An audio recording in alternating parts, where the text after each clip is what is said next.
I've only got through like, let's see, about 40 minutes of it, and it's condensed down to about 3 minutes of video. All right. Glib, sir. Good evening, everyone. Thanks for joining. Just a fantastically moist and humid day. I don't know how you want to characterize your current perspiration level, but I'm definitely feeling on the moist side of things today. Feeling good. It's, got to be in the 30s, and that's all for the Imperials, I guess, on Canada and the UK. I don't know what it's like in America, but hey, we're done celebrating America for the rest of the week. Until I celebrate America every day. Okay, that's good too. Okay. Celebrate that America. We like a Fahrenheit thing with the number. Feels warm. We like our feet and our ridiculous just measurements of everything. Absolutely. We ought to use the good old imperial measurement. Yeah. The one that's completely outdated, has been used for like a couple hundred years and then was replaced by the metric system, but fuck that. I actually like Fahrenheit more, but I like almost everything else. I just like that Fahrenheit scale is a little bit more, is like wider. It just feels like you can be more specific. Like 75 feels very different from 85. Yeah. It makes that more, kind of thing. Maybe I'm just biased, but it makes more sense to me if okay, 0 is freezing, 100 is boiling. It sets a very good and clear kind of like how close it is to this or the other. So It's about uniformity versus like personal reference. That's the whole thing, in my opinion, about like the imperial system or whatever. It's like all of our stuff is something visual that you can reference. Like, oh, it's a yard. That's 3 feet. Then feet and all that kind of stuff. Whose foot is 12 inches long? I don't know. Almost none of it makes any sense if you are going in the European style, which is it's for counting. It's for doing the work in your head, as opposed to referencing a 3D space or whatever like that. That's been my appraisal. But then you have stuff for temperature like Kelvin, which is like really looking into the actual range of, what kind of temperatures we get to, as well as color temperature. But I don't know. America is much younger than everything else, and it's reflected in almost every aspect of our culture. I'm trying to get the Discord window up. I don't know what happened to it. It seems to have disappeared on me, but I know we're there. You sound a little low resolution. Yeah, no, my mic is really on the fritz. I might have to get a new one tomorrow. Gotcha. Yeah. Okay. Sorry if we can't see each other. I wonder what's going on here. Huh. Don't know. Either way, I'm going to play around with that, but we can keep going. I hope everyone's in the Discord. Oh, sorry, everyone's from Discord onto the Watch Together. Yeah, none of us are here. None of us are here. Yeah, none of us are in the Discord.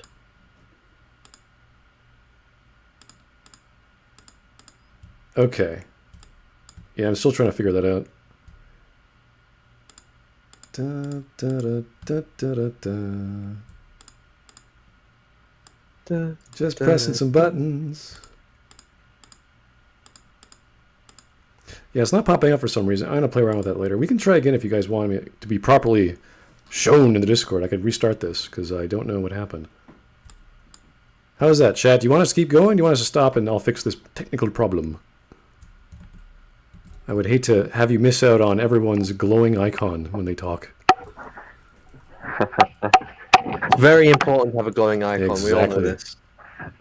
Yeah. Oh yeah, this is a Twitter blackout. How much it matters. Yeah, this is Twitter blackout. We're all doing this to represent our uniformity against black tweets or black non-racist tweets. So I guess we're like supremacist or something, like icon supremacist or something. I guess, yeah. Some kind of Suicide Squad. All right, let's just get going. Suicide Squad's not racist. It's got Will Smith in it. Will Smith's racist. You wouldn't like him because he's black, therefore he's racist. Okay, we're going to keep going. If everyone wants to go, we'll go. Let's go. Hello, and welcome back to my channel. I'm going to do a quick preface for our upcoming series in which we'll be exploring the works of esteemed director Zachary Edward Snyder. While I give a makeup tutorial, I want to talk about the elephant in the room when it comes to critiquing Zack Snyder, and that is Zack Snyder's Okay, so Superman. I have several questions. I'm scared. So I'm scared, man. why is she doing makeup while doing a review or whatever? Yeah, might as well. Like Zack Snyder, Saving time. I guess. yes. I mean, but you're talking about two things which have that have two very specific different purposes which aren't related to each other. If I'm gonna want to watch makeup, I'll watch a makeup video. If I want to watch Zack Snyder, I'll watch a Zack Snyder video. The two don't really mix. It's like I wouldn't cross to get. Okay, so here's my review of Doctor Who season 12 while I show how to make visual effects. Yeah, why Right? not? Because they don't go together. When you learn about being a successful YouTuber or streamers, they say, well, pick the most popular topic to cover. And she probably went, makeup tutorials are really popular. I'm going to do that, even though I don't know a damn thing about it, or I'm not a makeup tutorial thing. So she's doing a riff on that, I assume. So I don't mind it. It's just kind of goofy. But let's just go with that, okay? We'll just... It's stupid. It's okay. Let's keep going. I love what Glib posted in the Smud Discord, where it's like everybody is like, "What is that face?" I don't know what to call it. But it's concerned face. I'm concerned. I'm scared. I'm hiding underneath my desk right now. Super fans. Of course, I don't just mean people who like Zack Snyder or his films. I want to be very clear. I'm not judging anyone for liking Zack Snyder films. Excuse me, my favorite movie is Pompeii starring Kit Harington. I have a deep love Oh my for God. films that are What? unrecognizable. You like Pompeii? I feel like I'm in an insane asylum. Well, I'm like I never saw Pompeii, but from my recollection, it is unmemorable. Yeah, but he's got great abs. That's yes, like he getting a does, Frenchman but to you play a Persian or something. It's just like, what are you doing? It doesn't make any sense. He's got that London... I don't even know where he's from in the UK, but he's got that accent. Like, he's pretty much Jon Snow in ancient Rome. It's like, what? Yeah. Yeah, it's like it's. I thought her favorite movie was Lord of the Rings. It's like the Pompeii is just a Roland Emmerich disaster movie in ancient Rome.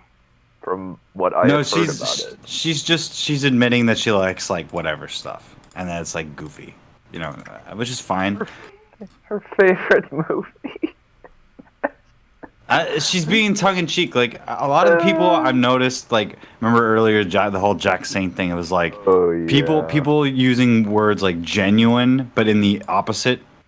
It's like we know that you're like making a joke, but when you're not making a joke because you're not funny, so all the time we think you're serious. That's the problem. Yeah.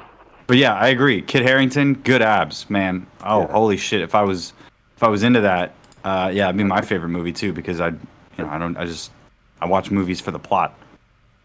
I wish I had abs like Thick that. plot. I imagine Like I'm not like that at all because they have what's her name? The chick in it. What's her called?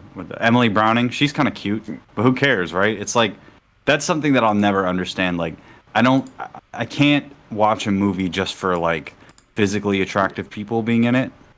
And some women will, and some men will even, and I'm like, wow, I don't. There has to be some kind of substance. The attractiveness is a garnish on something that's actually like appealing on a intellectual or emotional level. Yeah, because there's I type in boob and I get what 1 billion results. Yeah, like It's a fascinating concept, the Pompeii, like what happened in Oh Pompeii. god, I said one fucking thing, and now the entire chat has just exploded with me and makeup. To fuck's sake. Hello, Let's do Mr. it. What did I walk into? It's a blackout. Maggie Mae Fly's tutorial on makeup while talking about Zack Snyder. That's a weird combination, but okay. Yes. And now all of chat wants me to make a makeup tutorial while I wear my helmet. You should. That'd be hilarious. I think there are two Zack Snyder films I actually do enjoy, and that's 300. He did 300, I think. And I love that. Yeah. And then what was the other 300. one? I actually did like I'll watch Watchmen. It's I'll not say that. bad. It's not a bad movie. It's not that bad. Fine. It's not that good either. I mean, it's fine. It's a good attempt at an adaptation of Watchmen. That's a very complex story to adapt. But the other one I actually do enjoy. This is my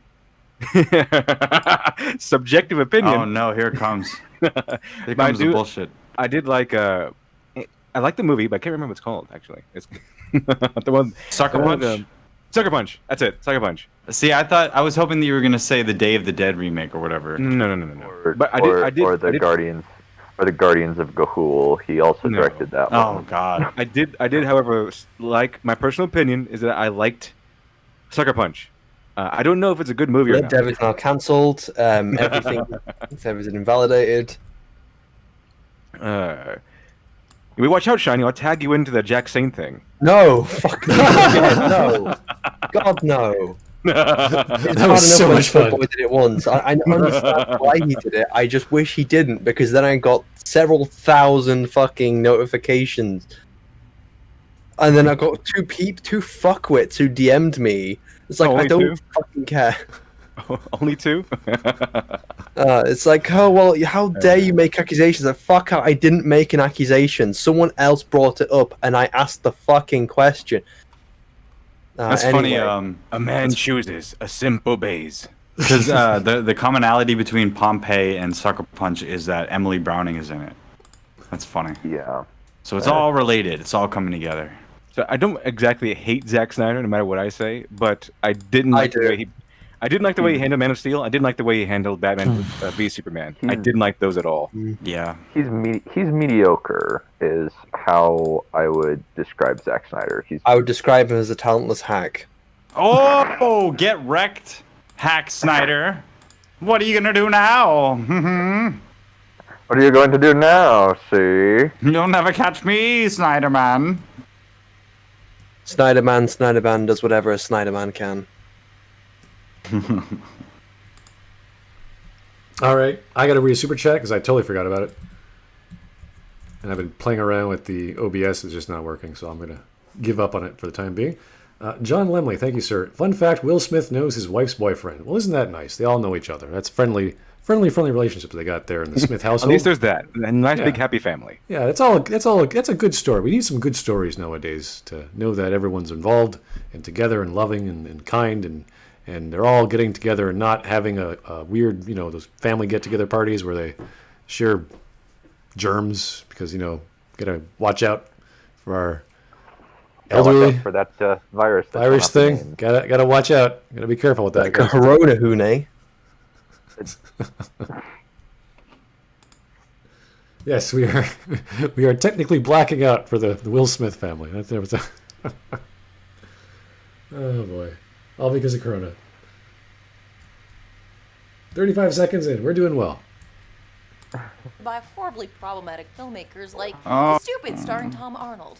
I'm talking about that particular subset of fans who have gained a reputation for harassing people online and who crawl out of the woodwork to call me a cunt. So I've just been putting... Well, if people are calling you a cunt, it's maybe because you are.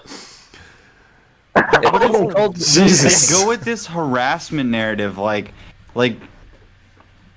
okay, so everybody's getting harassed now, and that's such a bad thing. Like, no, it's not, because you guys are part of cancel culture. It's just because you think it's justified. It's I mean, like, what are you talking about? I get called an asshole all the time, and it's true. So, Whatever. This is like, okay, everyone's getting harassed on the internet. Like, that's exactly what it is. If we canceled every person that harassed anybody on the internet ever, everybody would be kicked off. Because the definition of harassment has been stretched so thin that it's if you criticize somebody now. Just say something negative about them. It's like, fuck off. So annoying. You don't have to. You know what you can do? What is that? The Tyler the Creator quote. He's like, "Hey, just close your eyes, just shut the laptop and walk away from the computer. Then you won't be harassed anymore." And the hell's wrong with you? there is one thing about that if your business is online, then you might have some trouble there. Yeah. They shouldn't have supported cancel culture. Then that's exactly what they're doing. Oh, absolutely. You should. No one should support cancel culture. That's why I say cancel the cancelers. Yeah. So it's like that. You know, if everybody just stood together and was like, "Hey, stop like trying to destroy people's lives because of a film or a book," then yeah, we'd all agree. But it's always like, I'm always somehow the bad guy, even though I never did anything except for like call somebody who's being a piece of shit. I don't understand what the problem is. That's what Twitter's for, right? Snark. If not, that's why I just get rid of it. That's why I use it for anyway. But I would say that I don't really think that anyone should really be harassed, but I don't think I think it's some people making a bigger deal of what it actually is. It's like, oh, you got 100 messages. It's like, oh, someone said something mean on the internet. It's like, oh, like we should care because, you know, people like you and people like you have said so many horrible things. I know you haven't done it specifically. I don't know. Maybe Maggie Mae has.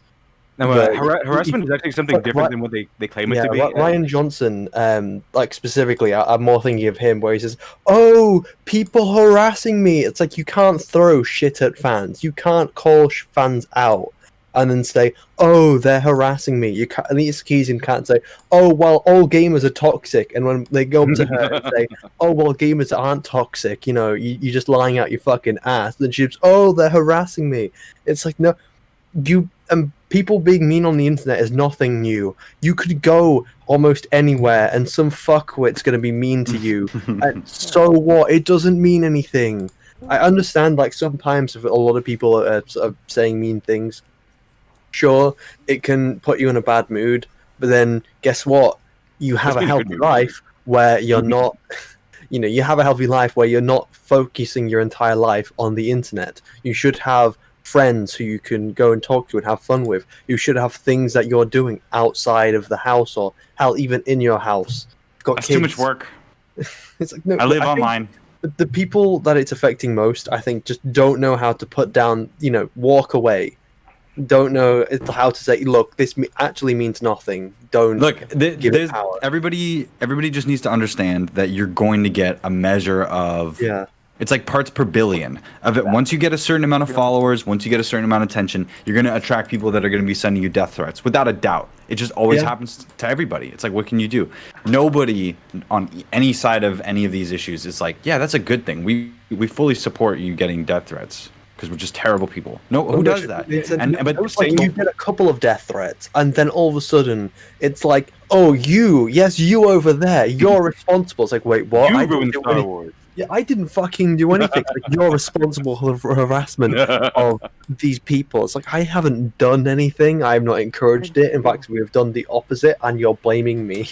Yeah, that's what they do all the time. It's guilt by association, even though I'm not associated with anybody that you're talking about. Like when they say harassment, they don't mean like actual harassment. They usually mean something along the lines of somebody said something mean to me on Twitter. Now, actual harassment, because it actually does exist. Actual harassment would be me tweeting at every single tweet that you ever make, and then DMing you constantly and consistently. And then if you have a YouTube channel, following you to your YouTube channel, like that Star Wars girl, she gets harassed. Yeah, people who tweet at her for every single tweet, make videos on her, and follow her to her YouTube channel, make comments on her YouTube channel. They follow her everywhere she goes. They're there. Now that's closer to harassment than somebody send a mean tweet to you or something. Yeah, that's I mean legally speaking. So here's John Lemley on a super chat. Tyler the Creator cyberbullying tweet.png. And if you don't know what that means, there's an actual tweet that Tyler's put on, I think it was like 8 years ago. Let me just find it. Yeah, it's such a classic though. It's got like 300,000 likes and retweets. It's like the only tweet that matters on Twitter is that tweet about how tweets ain't shit. Yeah, how the F is cyberbullying real? Ha ha ha, nigga, just walk away from the screen. Like, nigga, close your eyes, ha ha. And then there's a wonderful little image of the scientists discover a miraculous way to stop cyberbullying. Little button power. It's like, oh no! Just close your eyes. It's miraculous. It's magic. It's fantastic. Yeah, we're blacked out, not because of any technical problem on my computer. It's just purely because we believe in Black Lives Matter, and so do black streams matter. So we got to be blacked out, both in mind and spirit and social constructs. So we're all together black. What's going on? Is the whole screen black or something? Just our Yeah, icons. on stream, it's there's no icons. Oh, On okay, video. got it. Excellent. I didn't say the N word. I said nigga. There's a big difference, guys. You're gonna get excoriated for that smug. When- voice. when- Gonna be when- clipped, when, and this whole stream's gonna get taken down. What's his name? because of Tahe? you. I can't remember that shill for Last of Us 2. When he called me a nigga, I'm like, great, I can call you a nigga too now. Great, fantastic.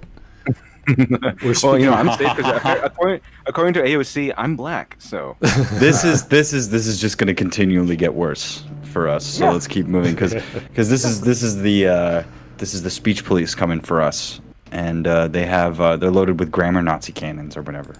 Yeah, but those guys aren't real, so they're just words. Yeah. They don't mean anything. Anyway, let's get back to Crazy Eyes over here. Call a foundation.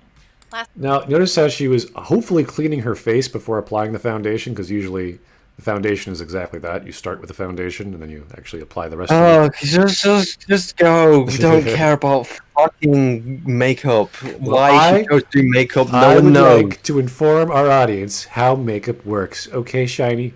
I know you're all sexy No, with your helmets. Fuck them. Fuck the chat. Did you get They don't did you get get the to know voice how- in the radio chat? Did you? I read didn't that get super there. chat? Oh, I'm so sorry. Let me go back. Voice in the radio. Oh, enjoy your stream, Massives. Heard you made a new friend on Twitter today. Well, I'm just a friendly guy. P.S. Making a... That's a good way to put it. yeah, I made some new friends. I had Jack Saint and some other guy named Ben Saint came in and just- The Saints came marching in. the Saints came marching in to fight the LiteratureDevil. So There you go. Just wait until they die and go to hell. Then you can torture them. my It's- books bring all the Saints to the yard. My It's- books, they're better than yours. It's completely pointless to engage with those people because I they're know. eventually going to eat their own tail. That's my favorite part. I'm like, oh yeah, just keep at it, boys. And eventually, people are going to cancel you for some statement you made because you picked the wrong horse in this one. At least the people that I'm around are gonna not get upset if I use a couple words out of order or something. So he's saying, P.S. Making official, we're going to watch and react to the room for best chat. I don't know when that's going to happen. Hopefully this week if we're doing Oh, that'd movie be night. great. I would love to watch the room with you guys. I think we should do it either live stream or then I guess that the room, or sorry, voice in the box. Voice in the radio. Voice in the box. Voice in the box. Yeah, because there's apparently a new video from, what's his face? Voice in the box. No, a goat in the box or whatever the hell he's called. What? Oh, sheep in the box. Sheep in the box? Is that it? Sheep in the box. I yeah. can't remember which animal he worships. It's one of those creatures I don't remember. He clearly worships Baal. Baal. and Molech. The goat demon. Okay, whatever.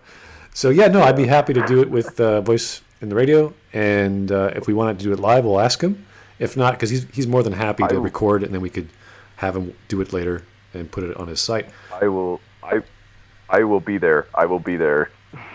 Great. Yeah, no, I'm all Be for it. there or be square. I think the room is a fantastic idea. Yeah, me too.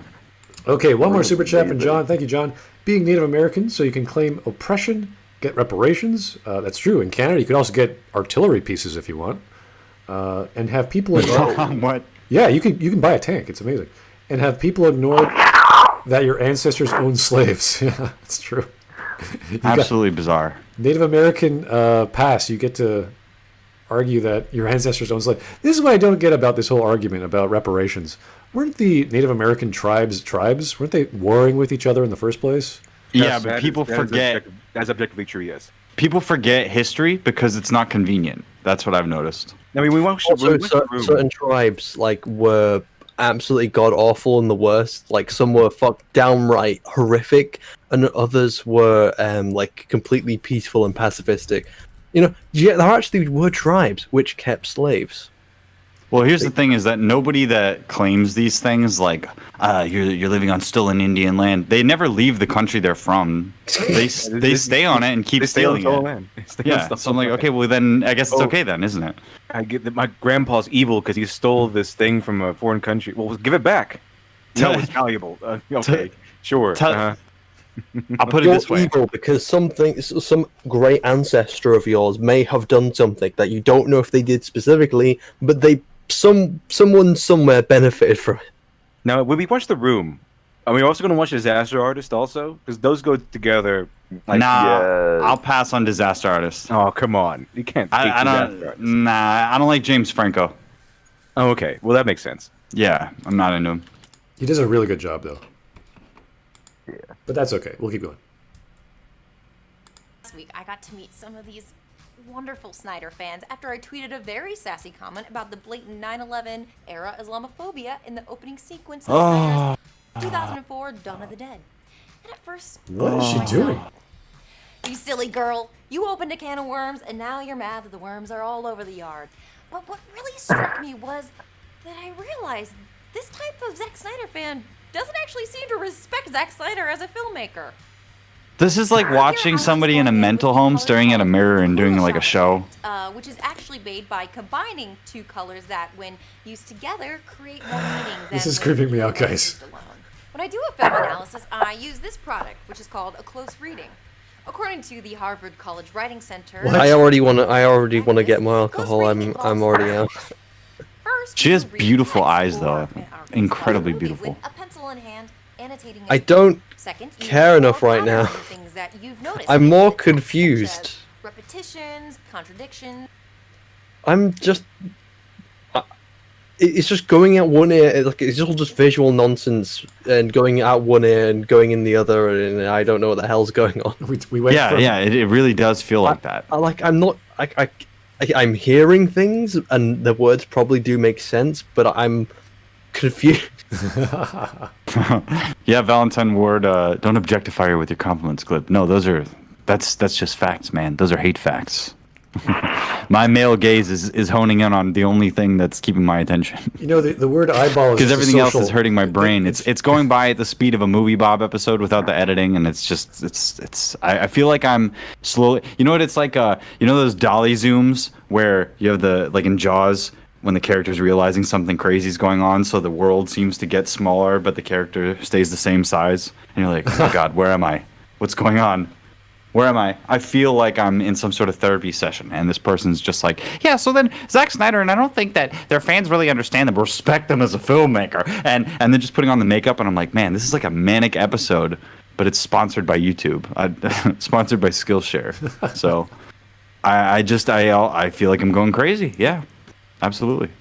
It's almost like one of those 50s or 60s sitcoms where everyone's sort of peachy, and she's just bright and colorful, talking about fans berating her on social media. It's great. It's fun. They're wonderful people. I don't know. Here, I'm going to apply some foundation on the side of my face. I don't actually respect Zack Snyder. Now, I'm going to apply some more makeup. It's like, wait, half the time I'm thinking, wait, she's talking about color. Wait, is she talking about makeup? Wait, she's talking about the film? Wait, what? Yeah, I see how it's confusing. All right, here's John Lemley. Is this a Neil Breen live stream? Oh, come on. Well, I would love to do a Neil Breen. If you don't want to do that, Smut, I'll do that on my stream, my channel. Anybody that wants to watch the Neil Breen movies, I haven't seen them through. I've only seen the reviews, so I would love to just talk about them. There are also movies where a lot of nothing is happening, so we can talk over them, and it's not a big problem. That is a tough sell, my friend. That is, I mean, there's a lot to take it part in when you watch a Neil Breen film. So, If Smudcast doesn't want to do it, here's what we'll do. Anybody in Best Chat wants to contact me and join the watch party. We'll have as many people in as possible, all watching Neil Breen, and we'll just have a shit fest. I can totally ask people. I'm sure there's a whole bunch of Neil Breen films. I don't know them all, but I could ask. There's people. 3 that are worth watching. Oh, really? But 2 of them are basically the same, so we only need to watch one of them, really. But depending on how well it goes, we can do. All right, whatever. I'm gonna put I'll ask my patrons. I'll ask some people. What should be the Neil Breen film, if at all, we should watch? I'll have none of the above just to make sure people have an option of. I got one right here. I got Kritzberg. Chrisberg's going to be there. That's going to be cool. So yeah, we don't need you, Smud. We're independent now. We're strong we got- independent streamers or something. Yeah, something like Mark in 3D. We're going to tear down the Smudcast statue and replace it with communism. Yep, that's Put up Lenin. Come on. That's what you wanted to do all this time, huh?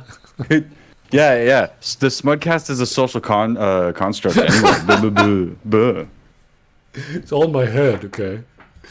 Yeah, All right. Unfortunately, the Smudcast isn't this is not subjective, because no matter how much Jack Saintia and the others wanted to go away, the Smudcast is here to stay. So Smudcast is objectively morally good for the world and the cosmos, and God told me, and that's something you can't argue. Beat that, Jack Saint. Checkmate. Yeah, I mean, the only way the Smudcast will go away is if we just go up and quit. But no matter how much Jack Saint and the others want us to go away and vanish off the face of the earth, we won't unless we choose to. Yeah. Until then, it's objectively exists. Sorry. So Neff Champion just sent me something really funny. I hate you, Dunn. How did you manage to persuade Smud into watching this rotting fish again? Because we need to. It's very cool. The answer is obviously because. Because Why we did wanted to do a this? podcast and there were things, and now I'm regretting a lot of things. This is kind of like I'm not regretting any of this. This has been a I blast. know Yeah. I'm regretting. we gotta cleanse our palate from the past month of whatever crap we just. I can't even remember the blur of bad arguments and fan worship of Druckmann. I was like, okay, it's enough, no more. Most of it's Last of Us 2. Yeah, no, it's tough. It's like I can't keep eating that sandwich anymore. I gotta, I'll do my own thing, but not with you guys. That'll drive you nuts. So, this is a different kind of nuts, but at least it's consumed. more like cashew, Yeah. over almond or something. Warped and twisted.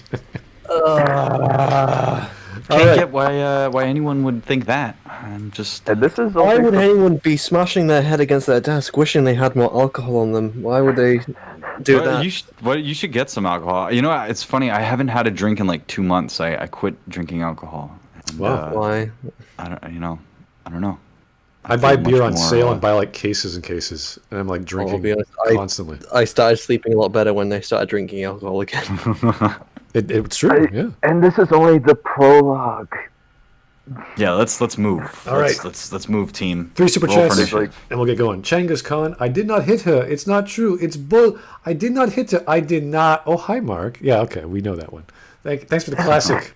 It's bullshit. I did not hit her. I did not. I did not. Oh, hi, Mark. Oh, hi, Mark. No, the room is great. Hello, doggy. I love his Hey, accent. doggy. Disaster artist I also like, but you The can world really, can you be- can really appreciate disaster artist if you watch the room first. You kind of have to do that in order. Yeah, it's bullshit if you just watch it by itself. It's like the hollow version of it. Yeah. It's not a bad. They do some good like recreations and stuff, but like you really need to get the actual experience. Like, I'm pretty sure you could still like the disaster artist without watching the room first, but you get the whole experience. What would you have to call watch that? Both movies. What's the Can genre? I read this? I want to read this super chat, Smud, if you don't mind. Go for it. Because I want to do a voice. This Nathan Break one. Yeah. The next one. Yeah, go for it. Okay, cool. My great ancestor did something great, which is redundant. Killed 1 million Gauls and then enslaved 1 million more. I think he also invaded the British Isles and crossed a river. Yes, that's great. Well, I don't. What's the old saying? Kill 1 man, you're a murderer. Kill like 100 men, you are a serial killer. No, Kill it's them one all, man. you're a god. Oh, is that how it goes? Because I thought that was the one man's death is a tragedy, 1 million is a statistic. No, That's that's different. This Okay. one, I forgot what. I think it pertained to a Roman emperor or something. I forgot what the origin was, but I remember it from a. Yeah. I remember it is like you kill 1 man, you're a murderer. Kill 100, and you're like a, I don't know, you're mass murder or something. But kill them all, and you're a god. All right. The thing is, if going to the whole idea of like, oh, your ancestors did something, so therefore, you're bad for profiting from it, or apparently profiting from it. I'm sure if you go back far enough, someone's ancestors done something horrible. It's like we're all descended from these people, these empires which once existed. It's like I'm sure someone somewhere did a horrible thing and murdered someone. Why am I responsible for that? I wasn't aware that we were all Christians and original sin was still in effect. Thank you so much. What's funny is that these people aren't religious, and that they still believe in original sin. Hey, but you know what? But the original sin isn't going that far back. I mean, Romans, whatever the Romans did, lighting human candles and all these other things. Yeah, but can I just interrupt you? Fine.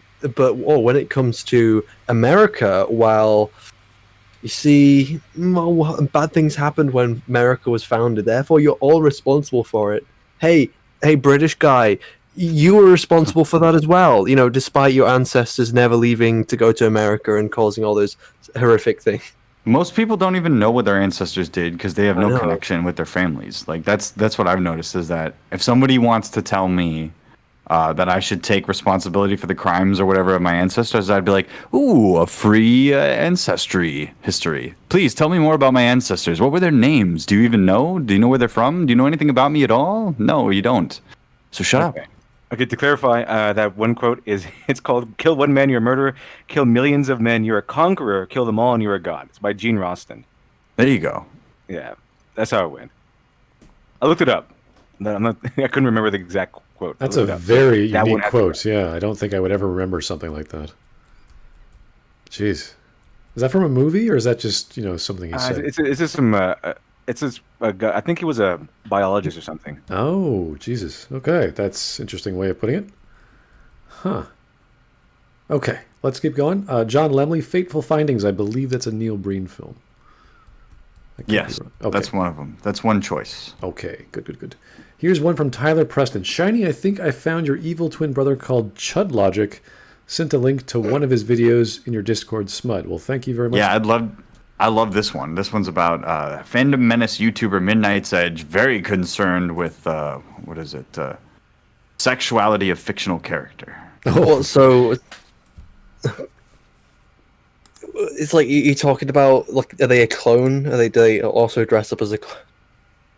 Is that what I'm getting at? Not Midnight's I don't know why Edge. it's your opposite. Yeah. I don't get that. Well, no, evil clone. Well, I assume when they said evil twin brother, like they were talking about that they're a clone. No, Okay, I don't know why I'm that would guessing be. it's well, I'm sure there's more than one person who's taken over clone persona. I've checked looking in Smud's Discord. Where's the thing in Smud Discord? Where's the submission? I don't know why this would be like you. This guy's just like he has a clear anti-right bias, and he just wants everything right to be discredited. But No, but like, what's his persona? That's. Nah, I don't know what his persona is. It's some British guy. That's the thing, I think. Maybe it's because he sounds similar to you, I guess. Oh, it's like, he's probably Yorkshire and British. Like how he joked about Smud Trudeau. Yeah, maybe. I don't know if it's Yorkshire. You'd have to hear it. Yeah. Oral Master said, like, hello Greedo, Shiny FX. Well. Tyler Preston says he's British. Yes, all Shiny, British people have the same accent. I agree. So, like, hello Greedo is like, I suppose he's my he's a distant cousin. He's not my brother. He's not a clone. Oh, because he's got a helmet on? Yeah, he's got a helmet. Yeah, he's a stormtrooper. So Have you played the original Battlefield Front 2, Star Wars Battlefront 2? There's another. They added more clones. To quote them, "We never really got used to the new guys." The Shinies. So here's a bunch of his video. I don't know which one it is you're talking about, but he makes daily videos, sometimes multiple ones a day, hours long, 40 minutes long, 25 minutes, 2.5 hours. Like, these are big videos. So he must be doing. I heard that's white supremacy, though. Well, I don't know which one it is, but yeah, I guess we'll give it a shot. I'll check one out. It was on the Discord. I don't know which one it was, but I'll be happy to check it out. Anyway, let's get back. Okay. Contradictions, similarities. For Snyder's films, as we'd watch, we'd write down the pattern of creative choices that emerged along the way, within individual movies and across his entire I could probably pay attention to it better if I just don't watch the visuals. About the patterns that you've noticed, especially how and why. And boy, have I been asking myself why. When we write about any particular scene, we watch that scene over and over and over to make sure that we get every detail right. Sometimes that means uploading a scene to your editing software and literally going frame by frame to study things like shot selection, composition, and how one shot answers the last. A lot of the time, we'll watch something once, write a draft of the essay, and then as we go back and watch it again, scene by scene, beat by beat, we realize that we need to make our argument stronger, or... Is it just me, or she has that weird sort of Stepford Wives face? She ends every sentence the same expression? It's kind of awkward. Yeah. She could be talking about anything. This is how you kill a pig. You grab it by the ankles, and then you bring it up to your foot. And it's like, okay, yeah. Then you bring the knife along its neck. You're like, oh, yeah, really? Okay. It's a little strange. But we're talking about Zack Snyder films, so let's keep going with that. Clearer, or completely change it, because what we thought we wanted to say isn't supported by the imagery, the plot, or another aspect of the text. So now we're going to go in with this color called My Overpriced Film and Theater Degree.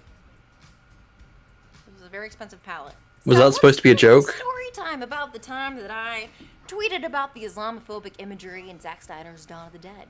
I was describing the sequence of imagery. Let me just read that. Remember how Zack Snyder with stars not so subtly blames the zombie virus in his Dawn of the Dead on Muslims during the height of Islamophobia in the wake of the Iraq invasion, and then later adds later that it's also because of gay sex. Anyways, we gave him a Superman. What? All right. I didn't watch the film, but I'm guessing that's true. I'm guessing he infers that, I don't know, terrorists cause a virus, but I don't know. Maybe he's like a very specific terrorist, like again with Islam, like it's mentioned. But who cares at this point? Why should anyone care? I just, that's a really strange take. I want to know if that's true. I have no idea. Chat, you'd probably watch. Someone's out there has probably watched this film. Tell us. Is that the You want actual fight chat? Yeah, guys. Anyone in chat? Can you tell us if this is actually true of Dawn of the Dead? Because I don't know if that's a true reference. I don't know. These people are crazy. Like, I had a lengthy Twitter debate with a guy that I decided, like, you are utterly insane, and I blocked him, who said, like, Aegon the Conqueror, the guy who took dragons to Westeros along with a small army from a tiny island, managed to conquer all of Westeros using those dragons as a colonizer, when that is not the definition of the word colonize. There are already colonizers in A Song of Ice and Fire, the first men in the Andals. You know, Aegon the Conqueror does not fit go that now. definition. Just don't go on. Don't make arguments on Twitter. No, of Just course don't. not. Just There's just delete There's no Twitter. point. Delete your Twitter now. Do it, everybody, together. No, I'm just kidding. Twitter. There's no point.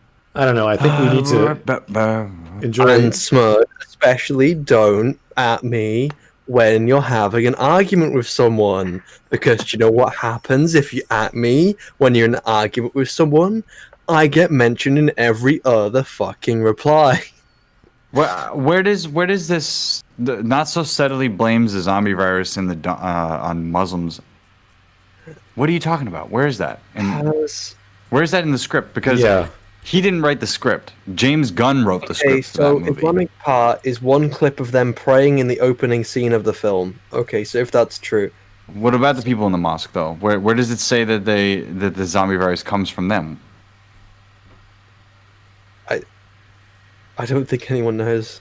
Right, that's what I'm saying. I'm just trying to figure that out. And then, gay sex. Where's that from? What is that? I don't get it. Somebody explain this to me. Where's Ja Rule to make sense of all of this? Okay, so there's obviously some details either she really, really paid attention to and heard and wrote them down, or it didn't actually happen. Or, you know, reading too much into, I don't know, someone praying. Someone praying, they caused the virus. Wait, what? Okay. I think someone, like a terrorist organization causing a zombie virus. It's like, while it's a bit unbelievable they have the resources, like I could believe that they have the motivation. So like, while being kind of, I don't know, you'd have to do it in a certain way for it to make sense. You could do it, but I don't think that is the like what they're trying to say here specifically with Islamic terrorism. I don't know. Someone explain to me where the scene is. Chat, I need help. Please do so. Okay, let's From a just move TV forward preacher. with this scene that may or may not exist, and let's just get this fucking thing over with. All right. Here's a super chat from John Lemley. The people in the mosque in Dawn of the Dead said, oh dear. Please don't ask me to translate that. I have no idea. I can copy and paste it, but Google is my only friend in this, so I have no idea what that says. And here's one from Nathan Brake. She sees things that aren't there. That's what I'm assuming. That's why I was asking if anyone knows if that's true. I'm gonna assume it's true because that's what she believes, but I'm just waiting on you guys to tell us otherwise. So anyway, I'll let you keep going. I'm so confused. Dawn of the Dead. I was describing the sequence of images in the opening titles of the movie, which uses the most basic rules of cinematic language to tell us that, for some reason, Muslims are involved in the origin of the zombie infection. Oh my god, is that it? Really? That's it? That's not what it's saying. It's showing how society is falling apart. That's the intro sequence? Wow. Okay, good to know. We blame What? Muslims. What? Okay, now How do we know that? I'm finding it very difficult to say who's worse, this or Movie Bob. But then again, she's not probably preaching for people to be murdered. Okay, the difference is Movie Shiny, Bob takes she's something. obviously better because when you watch one of her videos, you get to look at women, Shiny. Okay, Oh, you get to look at women. Hello, Major Lee. I didn't realize you were here on the fucking Smudcast. Major did you- Well, do you it's think so May- weird. No. I was LitDev was quoting Major Lee, and I just said, "Oh, hello, Major Lee." I'm just saying that like this intro it's like a bunch of rioting stuff basically. So I don't know what that subtle visual reference is supposed to mean. I don't get it. I wish I could answer that, but that was like a 2-second clip of a black and white people praying in a mosque, and then she's blaming the entire plot on, or supposed characters in the movie on Muslims. I don't know. Maybe she's projecting. Maybe, Is yeah. that the cause? You think? Yeah. Or maybe it's just referencing that there's like that this is the environment that we're in and how it's all falling apart because there's stuff I don't know. I don't know what I don't know how he got that it was caused by it. Yeah. I don't know why it's there though. It's kind of weird. We're gonna keep going because that hurts. Anyway, brain hurting. Probably should have get alcohol, but I'm too lazy to get on my chair. So I just got a super chat from John Lemley. It's Save Martha in Arabic. That's great. Save Martha. That's the secret. I just think it's funny how like if you look on the page of the intro on Dawn of the Dead, everyone's mentioning like coronavirus and stuff. Nobody's mentioning anything to do with Islam or anything like that. You know, you would think that someone would get a complaint or something, or nobody even picked up on any of it because it was just a barrage of images that had to do with 2004. I mean, it was right after, as she said, 9/11 and all that stuff. So if that's relevant, how do we know if that it's Islamophobic or that it is? Maybe it's God, you know, striking back at the non-believers with the zombie virus. I don't know. What do we? I don't know, man. Reading so far into it, I can't imagine. We don't know. Do we care enough to know? Well, I just want to know what she would think when she was watching something like The Holy Mountain. Can you imagine that? Something like actually insane? Anyway, you can continue. I'm done with that. All right. It's pretty straightforward. 3 shots, very clear progression. However, a few Snyder fans... So she's saying the rules of cinematography? Really? Okay. I mean, I didn't know those rules existed just because you show them on the screen. Therefore, plot. I don't get it, but okay. Yeah, just okay. tried to claim that this sequence of images was satire. They What? seem to forget that at the time of its release in 2004, Dawn of the Dead was noted for its lack of satire. She's fucking nuts. I mean, maybe, but Is what do you? batshit crazy. I can't take her seriously at all. And at least in the other video, she was like had somewhat of a point. Was it like covering Fight Club? I believe was it that film, Fight Club that we watched was on the Dev stream. Yes, I didn't watch Okay. it though. I didn't. Yeah, I'm assuming. That's But like, she had some points in that video, even though she was like, you know, stretching things a lot. But in this point, I just can't take her seriously at all. Why? Who wrote this? Satire of consumerism. So yeah, people are complaining about it in the past. You see in the Ebert review that people are wishing that it lacked the Blackley comic satirical tone. Some felt that the film did not retain the social satire and poignancy of the original. Like, yeah, okay, that may be true, but that doesn't mean that it's not there, or that even what is happening is proof of what she's saying. I don't even understand what the point of this is. This is so bizarre. What does this have to do with anything? GRWM, what is that? What's going on? Grim Dark, maybe. I don't know. What is GRWM? This is like a totally other language. Get ready with me. Okay, so this is a makeup video. Okay, I'm just sorry I'm not initiated into this culture. Okay, I don't know anything about makeup YouTube, but this is literally a makeup video while she goes off about Zack Snyder being like Islamophobic or something. Okay, got it. I just wanted to know where I was in the world, And what was apparently, happening. like fans are attacking her and harassing her, and they're wrong. Well, they're crazy too. She did kick the hornet's nest. I mean, she may be nuts, but she's a little self-aware. Yeah, Zack Snyder fans are crazy. Yeah, Yep, they are. Because crazy. they have the same complex that Zack Snyder has, which is this superhero Superman complex, which is like only I can save the world, and heroes are brooding people who are just misunderstood. You just don't understand me, and I'll beat you and I'll destroy you with my muscles. Because So, archetype. have you watched that video of like what's it Door Monster, where the like these really light-hearted heroes, like one of them makes balloons, like but yeah, it's actually yeah. really dark. It's like no one, One of them makes I'm a balloons. The one can just no one knows my pain. no one knows that I have pain. to be controlled. Just covered in balloons. Like, I'm a monster.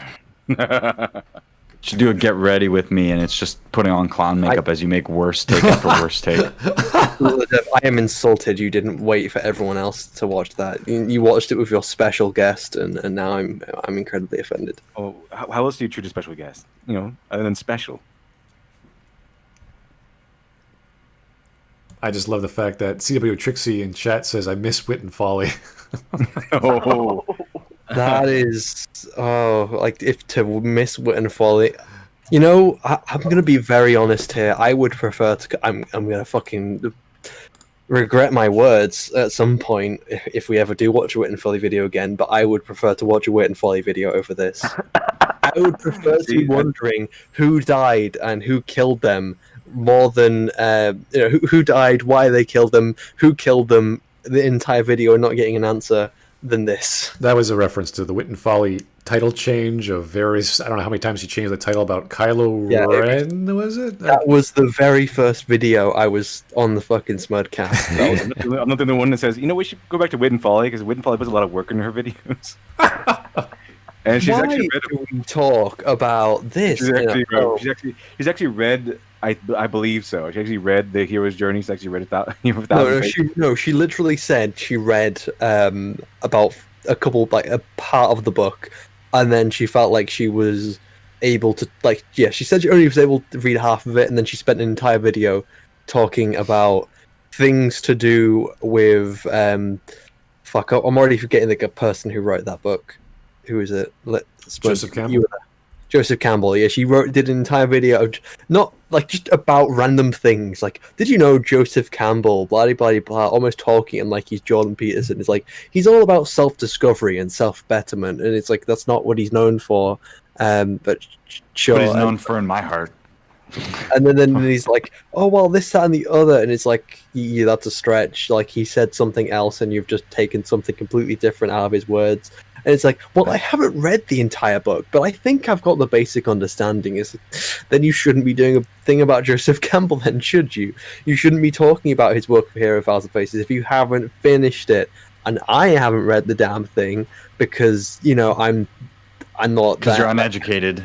Yeah, because I'm You pleb. uneducated. How dare you? But No, like, I'm I'm just not going to make an entire video about Joseph Campbell if I haven't and his work if I haven't read his most famous work and understood it competently. All right, let's go through the super chats. Okay, well, I'm going to make a video about some random topic I know nothing about, but I feel like I know enough about to talk about it, and then Hey. 50 different people come out and say, no, you don't know anything what you're talking about, you fucking nitwit.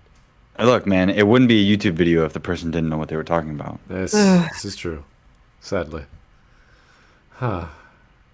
Okay. Moving on. Yes, sir. Ba-ba-ba-doo-ba. Lenny the Shark, thank you, sir. When Bush said weapons of mass destruction, he meant zombies in Iraq. Well, You don't understand.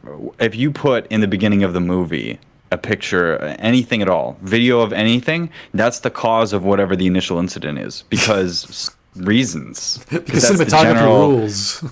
That's the rules. It's the rules. There are rules, son. You have to follow them. The jaw rule. The jaw rule. It's what makes sense of all of it. Anyway. Yeah. Nathan Brake, the curse of how our brains wired. We are great at recognizing patterns. However, we often see patterns that aren't there.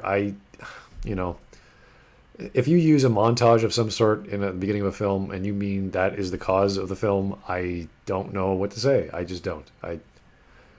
It's part of a setup. It's part of a setting. It's part of establishing what's going on, what happened in the past.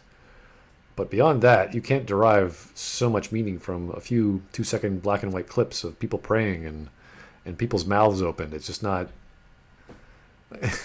Are you playing charades with film? I don't know. Here's John. I think I see a charade and a woman performing it. Oh, that's a good question. Is she charading with us? Who knows? John Lemley. Somehow, yet again, Kanye handled pop culture better than content creators. A leaked song from Yandhi has a line about the mall in Donna the Dead. Isn't that interesting? Huh. That shit cray. That shit cray. In fact, what Kanye West she said, yay, can we get married at the mall? And Kanye said, I said, look, you need to crawl for your ball. Come and meet me in the bathroom stall and show me why you deserve to have it all. It's the truth. That is the next president of the United States, ladies and gentlemen. That is deep. Canada should ring the banner for this gentleman and his social construct and understanding of the downfall of consumerism in North America as a result of the COVID crisis and his understanding of how to bring us in together under a new banner of bathroom Amazing behaviors. I don't know what to call that exactly. That shit cray. That shit cray. Yeah. Oh my god, we paused in the scariest looking frame. What is happening to her face? What's wrong with your It's It's like a horror movie She or looks something. like La Llorona or the Woman in Black. It's like always the horror film where you're in a dream and you can never see the person's face clearly. It's like, ah! All right. Roger Ebert wrote explicitly in his review that the movie That's- I just referenced this. especially when compared to George Romero's So if you look up Dawn of the Dead 2004 satire on Google, you'll get what she came up with, just so you know. 1978 Dawn of the Dead. It was obvious to anyone at the time. Those who now claim that it is satirical are rewriting history to dismiss I don't even the think it's satirical. I just don't fairly think it's denounced there. statement that a white Christian director in the year of our Lord 2004 used Islamophobic imagery, much like many of the films that were made at the time. Or Even if Judeo-Christian Dawn of the Dead imagery. were- Oh my god. Everything at the time was all about jingoism and everything. And like, okay, yeah, because the first time that America had been attacked on home soil or something since 1941. Yeah, it was this 44? this century's Pearl Harbor essentially. Does that count though as the latest one?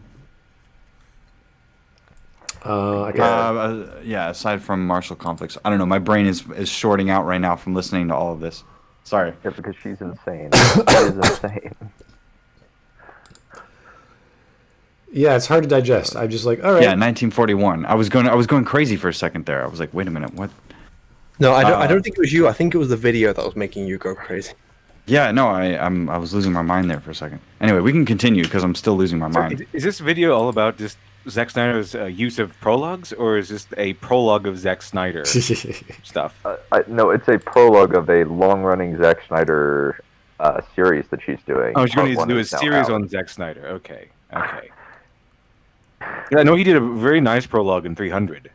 No, see, I was wrong. This is why my brain was going wrong, because I was forgetting the 1993 World Trade Center bombing. We always forget that the same place was attacked twice, which is, of course, lightning strikes place twice in the same place. Of course. That makes sense. Anyway. Satirical or ironic or Whoa. whatever. Ironic Color. Islamophobia is still Islamophobia. Oh my God. A Whoa. Muslim could make some What? argument about the property. What was that? Could you rewind? Like, I think we need a minute. I mean, a Muslim could make some sort of many of the films that were made at the time. Even if Dawn of the Dead were satirical or ironic or whatever. Ironic Islamophobia is still Islamophobia. I mean, a Muslim could make some. No. Okay, so fuck's sake. Even if this was theoretically satirical Islamophobia, it's kind of like, I suppose, if you go into Simpsons, that's the only thing I can kind of equate it to. So it's in some kind of cartoon or something you're not really supposed to take seriously. So, say for instance, you could say it's Islamophobic. You have a Muslim in The Simpsons, and they're kind of like an extremist idea of Islamophobia. I guess extremist idea of Islam. That would be pointing at this religion and saying how stupid it is. But then again, the same show would often, do the same things with everything else. Like the Simpsons, at least most of the time, it's pointing at something and saying how stupid it is. Because funny enough, we live in a very stupid world, and they do this with the Simpsons. I think you're already thinking more about it than she has. Like, Islamophobia. It's like, I think she just got to the first part of Dawn of the Dead and went, oh my God, why are there Muslims there? Oh, it must be because they're trying to do blah, blah, blah, blah. Like, it was like the first frame of the movie. She could have had a scene. Yeah, we should have watched a scene of a cross and thought, oh, obviously they're against Christians, but she would never say that. So it could pick a religion and then show it for 2 seconds. Therefore, it's ism against that religion or group of people. It's very strange. Yeah, because I'm making an argument about something that she's like, that's not even there. It's like, hey, look, that thing over there, that's racist, and she's like pointing at something. She's imaginary that she's kind of, she's imagining something, and then I'm just over here trying to make an argument about why it's really not, and I'm both just talking about something which isn't there. The only people who talk about phobias are the left anyway, because everybody else just goes, oh, you're afraid of that? That's a shame. I wish you could get over that. What do you want? Phobia is also just a strange word in general, because phobia is used to say you're scared of something rather than being discriminatory against it. It's like, oh, you're a spider. You're arachnophobic.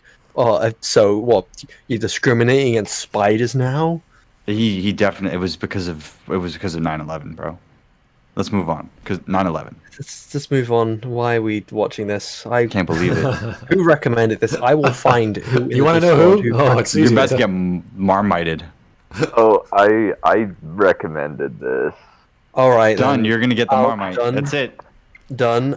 Open up. I'll give you 5 seconds before I get my blaster. FBI. Johnny says, "Done. You're done." Okay. Done. You're finished. Aw, come on. This is fun. You'll never live it down, kid. It's not fun. It's not. Yeah, it is fun. No, it isn't. But I'm also losing my mind. So let's continue. Let's continue. Brain. Yeah, I've recommended it. Like, I think I've recommended the first Maggie Mae Fish video, and Smud did a live tweet reaction, essentially, in our Discord chat, and just went like, "What is going on with this woman?" I don't like it. It was painful. I remember. Yes. I don't like it.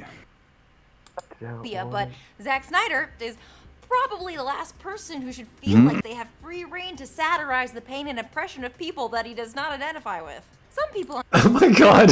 Oh my god. Why does she hate Zack Snyder so much? What the fuck? She just gets up in the morning. She's talking about what, the Dawn of the Dead remake? was that movie about oppression or exploring oppression of a people? No, it's just a tongue-in-cheek James Gunn written remake with Zack Snyder's overly emphatic directing style. I have no idea why he put a bunch of Muslims praying. I have no idea. It seems weird to me too. I'm also picking up on it now. But when I first saw it, and until she mentioned it, I didn't even notice it. I just figured that it was a sign of the time that the film was made, because the montage is supposed to be about, like, look at all this chaos, look at the world today, look at how people are, it's like. And I think it was just a non-negative way to mention that was part of the time period, which it totally was. That was a huge PR thing at the time. The only way to get people to go to war was that kind of stuff anyway. So I understand why that is. But I think Zack Snyder is like, you could say he's a Christian filmmaker if you want. And I suppose that could be a thing to say. But, like, he's more just picking up on symbols and using them ham-fistedly. That's what I've always seen him. Like, oh, Superman is Jesus. It's like, are you sure? I get it. I get what you're going for, but then you're missing all the elements about him trying to be human. It's a little different. He's so much more unsure, and I know Zack picked up on that, which is why it's kind of interesting that he went the way that he did. But I don't know. I don't pick any of that up in Sucker Punch. John Lemley, why are we still here? Just to suffer? Yes. Yes. Pretty much. Why are we still here? Just a Smudcast? Well, yeah, technically, that's why. Yeah, that's how it works. I like that. Let's continue. Nathan Brake, phobia is a rational fear. She has irrational fear that everyone is some sort of phobic. I wish I could explain what's happening in her brain right now, but I don't think I have that capacity yet. It's, when you can sort of figure out when people have these attitudes or biases towards other people, and you're like, okay, she's probably against racists or people who say certain things. We're talking about a few seconds of a movie which has no bearing on anything in the story aside from being visual. So it's purely reading into things, I think, which happens to be projection of what she perceives Zack Snyder as being not liking Islam, maybe? I think. I think that she's just going, oh my God, Muslims, and they're praying before, it's part of this montage, and he's a Christian filmmaker, and he must be Islamophobic, and it's 2004, and that's the Iraq and Afghanistan war. It's all making sense. It's all coming together now, boys. It's a stupid game of charades, really. It's all it is. It's like, or pictogram. What do you call that game where you have a picture and a phrase and equals something else? Pictogram? I can't remember the name. But anyway, that's what she's doing, I guess. This is a rule of cinematography I never knew of. It's like, oh. The rules. The mise en scène. Lieutenant Colonel Tanya von de Gershev. It went through. Thank you. Phobia is a rational fear. I don't think not liking people blowing themselves up, mistaking cities for shooting ranges, or sidewalk for a road is irration. I don't know what irration... Irrational, sorry. Irrational. I got it. Yeah, there you go. Yeah, but here's the thing. It's like, even if the intent of Zack Snyder was to make it so that he blamed the Muslims for causing the zombie outbreak, or somehow by association, he did a really bad job of that, because all he did was show them praying in a non-violent way, in a way that is pretty typical of most people that are praying. That they either bow or they kneel. Whatever, it's very Abrahamic. I don't know what to tell you. In a lot of zombie things, you have Christians praying because they don't know what else to fucking do because the whole world's fucked, and this is pretty much what they're doing as well. They're praying. It's like, well, yeah, it's not even a stereotype though. It's not even like, oh, there's a Muslim, he's praying. There we go. It's just like it's found foot. It's just footage. He found some clip of a bunch of people praying in a mosque, made it black and white, threw in the film, done. Yeah, and I think that she's on about the time period, and I get what she's trying to get at. I just think that, like, it's this ideological lens that is a little bit insane. A little. It's just it's vastly wrong in a lot of ways. Yeah. Okay. I think we all agree. Let's keep going. On Twitter suggested that when Snyder used this image of Muslims praying as America was invading Iraq, he was pointing out how images like this were used in real-life media to Really? force a sense of otherness on Muslims. And yes, that was a thing that the media did. And yes, the images in the opening titles are made to look like a Fox News broadcast. What? No, it's not. What is... What? We're made to look like a fuck. Okay, this is pure projection. I'm sorry, but this is just too much. Why don't you just go out and say, I don't like people who are politically different than I am, and then blah, blah, blah, blah. I think this X, Y, Z. It's like, oh, yeah, that makes a lot more sense there, Maggie. I'm glad you revealed yourself about politics so we can talk about it. But, oh. A Fox News broadcast from what? When it was inception? 1970s? When did Fox come about? I don't know. I don't think they have that on Fox these days. They don't show a bunch of people praying and think of it some negative connotation. They're praying. It's part of their culture and their religion. You know the funny part is that this makeup is like already too much. I know, it's kind of like It's Peacock. it's far too obvious. It's like that's not the good thing to do with makeup, to make it so obvious that you're actually wearing makeup. Because at that point it's probably too much. It has to be very subtle.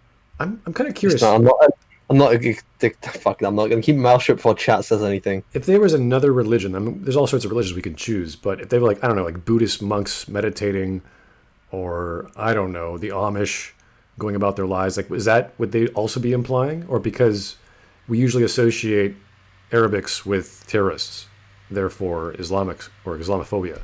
I'm assuming that's the whole slant that she's going with. Other than that, I have no idea where she's running with. I don't know how she came to that conclusion. Who wants to make bets that she's going to look worse at the end of the video than she did at the beginning of the video? Well, she's already peacocking herself, so I don't know what's going on here. If you saw something like this, you're like, whoa, that's too much. But they don't comment on that otherness. They just recreate it and then heighten it with zombies. This isn't an example. So otherness, remember we heard that before. In the previous, was it the previous one we talked about? Yeah, it was definitely the Last of Us 2 girlfriend review. She talked about the other, with the philosophical idea of others. I think that's what Maggie Mae is referring to. Finally found one YouTube comment from the intro sequence that goes like, what the fuck does people praying have to do with zombies? And then the response from someone is, same reason why mass amounts of people are praying around the world, because a virus is ravaging the earth and people want their God to stop it. In India, millions are praying in the streets for the COVID to stop. And then the other person says, actually, that's irrelevant. That's a horror movie showing people praying as a reason for zombie outbreak is definitely Islamophobic. Like, it's one frame of people praying. How are people reading into it so much? Like, how do we know? Like, oh, it's the reason because everybody's praying in the Middle East? But, like, if that was the case, that would just be how something was spread because everybody's on Hajj or something, which is actually something that you should worry about. Just like how the supposed, origination of the coronavirus was, they had this giant collective meal at the end of December or something with a bunch of people in Wuhan, and I don't know. Nobody knows. How are you so, like, outraged about this when it's just, like, a couple frames? I don't get it. When one of the characters walks in and goes like, it was the Muslims. They caused it. We need Christ now to save us from the virus. That never happened. That never happened. At the beginning, I actually thought she was going to go for like the whole thing of like, terrorists from this certain terrorist organization did this, because that would probably be counted as Islamophobia in her eyes. And that's what I thought she was going for. Yeah. Man, it's so much reaching, man. So much. Here's John Lemley again. I feel the op is projecting her Islamophobia from that time onto Snyder. Oh, that's interesting. And blaming him for confirming what she thinks. Ah, that is... I don't know. That's really reading into her. I think it would be perfectly plausible for a terrible virus to strike opportunistically or purposefully or anything at a time in which Muslims were doing the Aliyah, their Pilgrimage. What is it? What's the Muslim Hajj? Man, I'm Hebrew and Arabic are so similar to each other, and Aramaic I always forget. But anyway, the point is that the pilgrimage, that's the word I'm looking for. The pilgrimage that they take is from around the world. So it's possible that something could spread during that time period when all the people are going together and they're throwing the stones at Satan. That's one of the things that they do, and they're going around the Kaaba. There's a lot of exposure to each other. So it's entirely potential that could be a valid way of spreading a virus in a story. It would be a horrible thing to have happen. I know, Chad, it's called Hajj. I forget what pilgrimage is in these languages. I study these languages. It's just one of those things. So I feel like it's entirely plausible. It's such an odd point to hang on for 5 minutes, and for us for 70 minutes now or something like that. It's absolutely bizarre. Yeah. And it's like, just for an example for how close these languages are, by the way, the word for peace in Arabic is salam, and the word for peace in Hebrew is shalom. And so they say salam alaikum, and then the Israelis say shalom aleichem. So it's interesting how close these languages are. And I find it like to be, we have such like a sensitive culture that we don't even investigate other cultures that are interesting, because people are propagating this idea that there's this fog of fear and hatred and all this stuff, and it's exhausting for everybody. Of someone commenting on the otherness in American media. It's an example of otherness in American media. If you just read... No, it isn't. I wish I knew what you meant, really. Otherness in American media. That could mean many things. Just keep going. Imagery, then you just end up with problematic imagery. There's a whole... It's not problematic. It's just imagery, if you don't get it. That's strange. If I don't understand something, it doesn't mean it's a problematic imagery. I don't get it.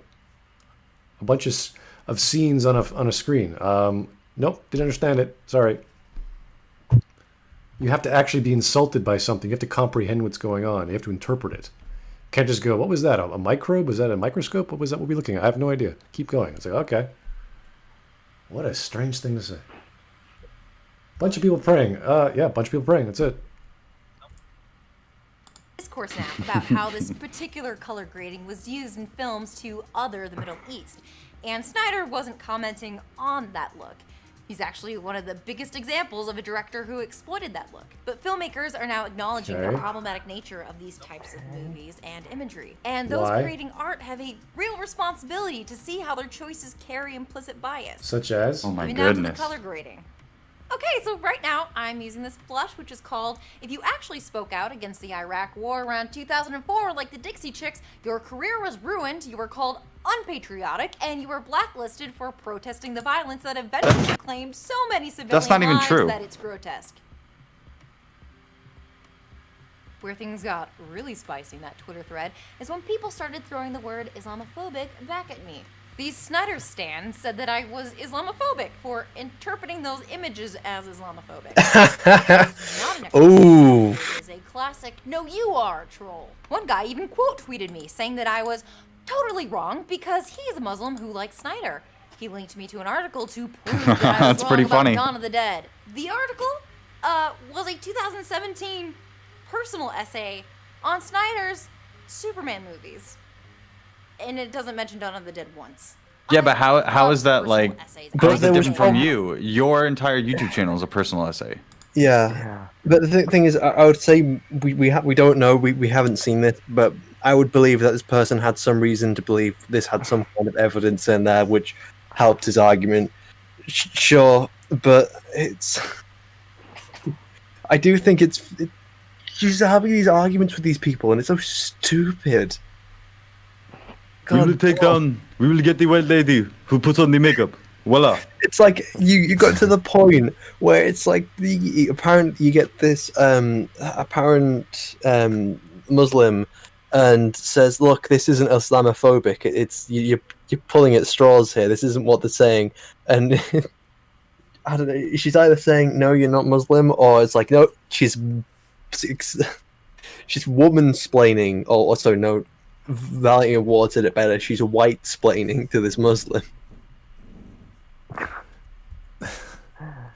I don't know. It's virtue signaling. Come virtue signal with me while I put on some makeup and put on the orangeness. It's super orange. God damn. Yeah, Zack Snyder's Islamophobic. It's problematic. Gotta do better. Okay. I'm also wearing foundation from Sephora, but it's made in slave things, so it's problematic. Boo boo boo boo doo. Like, come on. You know, her eyes are kind of going orange with like the eyeshadow she's using. So I'm just wondering if she's gonna turn into like Harbinger from Mass Effect. It's like, I am assuming direct control of your race. Absolutely terrible. Everything's problematic here. We're all horrible. I can't believe we're mansplaining how this woman's wrong. What are we, terrible people? What is it, 1964? This is misogyny. Hated. Horrible. Anyway, back to how Zack Snyder in one frame condemned an entire religion. When he wasn't portraying them as negative. She has not proven that. It's so annoying. Yeah, Why? People are calling clown splaining. I love it. It's just fantastic. Yeah, it's great. Okay. Mad Courier 6. Even the think tank would find this crap insane and nonsensical. I don't know. Think tank's another story. What she's going on about is not completely off the wall. She's just going as far as she can with it. And because she makes pretty videos and well edited, nice camera, she's not unattractive. People listen to her. Or people watch her, at least. I don't know if they listen. Tend in the clouds. Yeah, I agree. Lancelot 652. The moment you pause in her makes her look like she is going feral. With that whatever you call the eyeliner and the foundation. I don't think it's the foundation. Whatever she did to her eyelids, it's like she's part of a circus, really. Yeah. A lot to the conversation, and I've written some myself, but it's not a close reading, and that's not film analysis. Another bunch of comments brought up the fact that the script was... They didn't do film analysis, therefore... You don't even know what you're talking about. I do. We're about to talk about how James Gunn makes shitty jokes on Twitter or something. Problematic. James Gunn, so why am I attacking just Zack Snyder? And their desire to blame James Gunn for the content of Donna the Dead is very telling. It shows a fundamental lack of understanding of how the development process works in the film industry. She's gonna say that it's not in the... Wow. She's just gonna say that in the script that there's nothing mentioning it, and so that it's entirely Zack's idea. And it's like, great, we're still on this point though. This just hurts my brain. She's taken so much from a second of footage, and then she's making...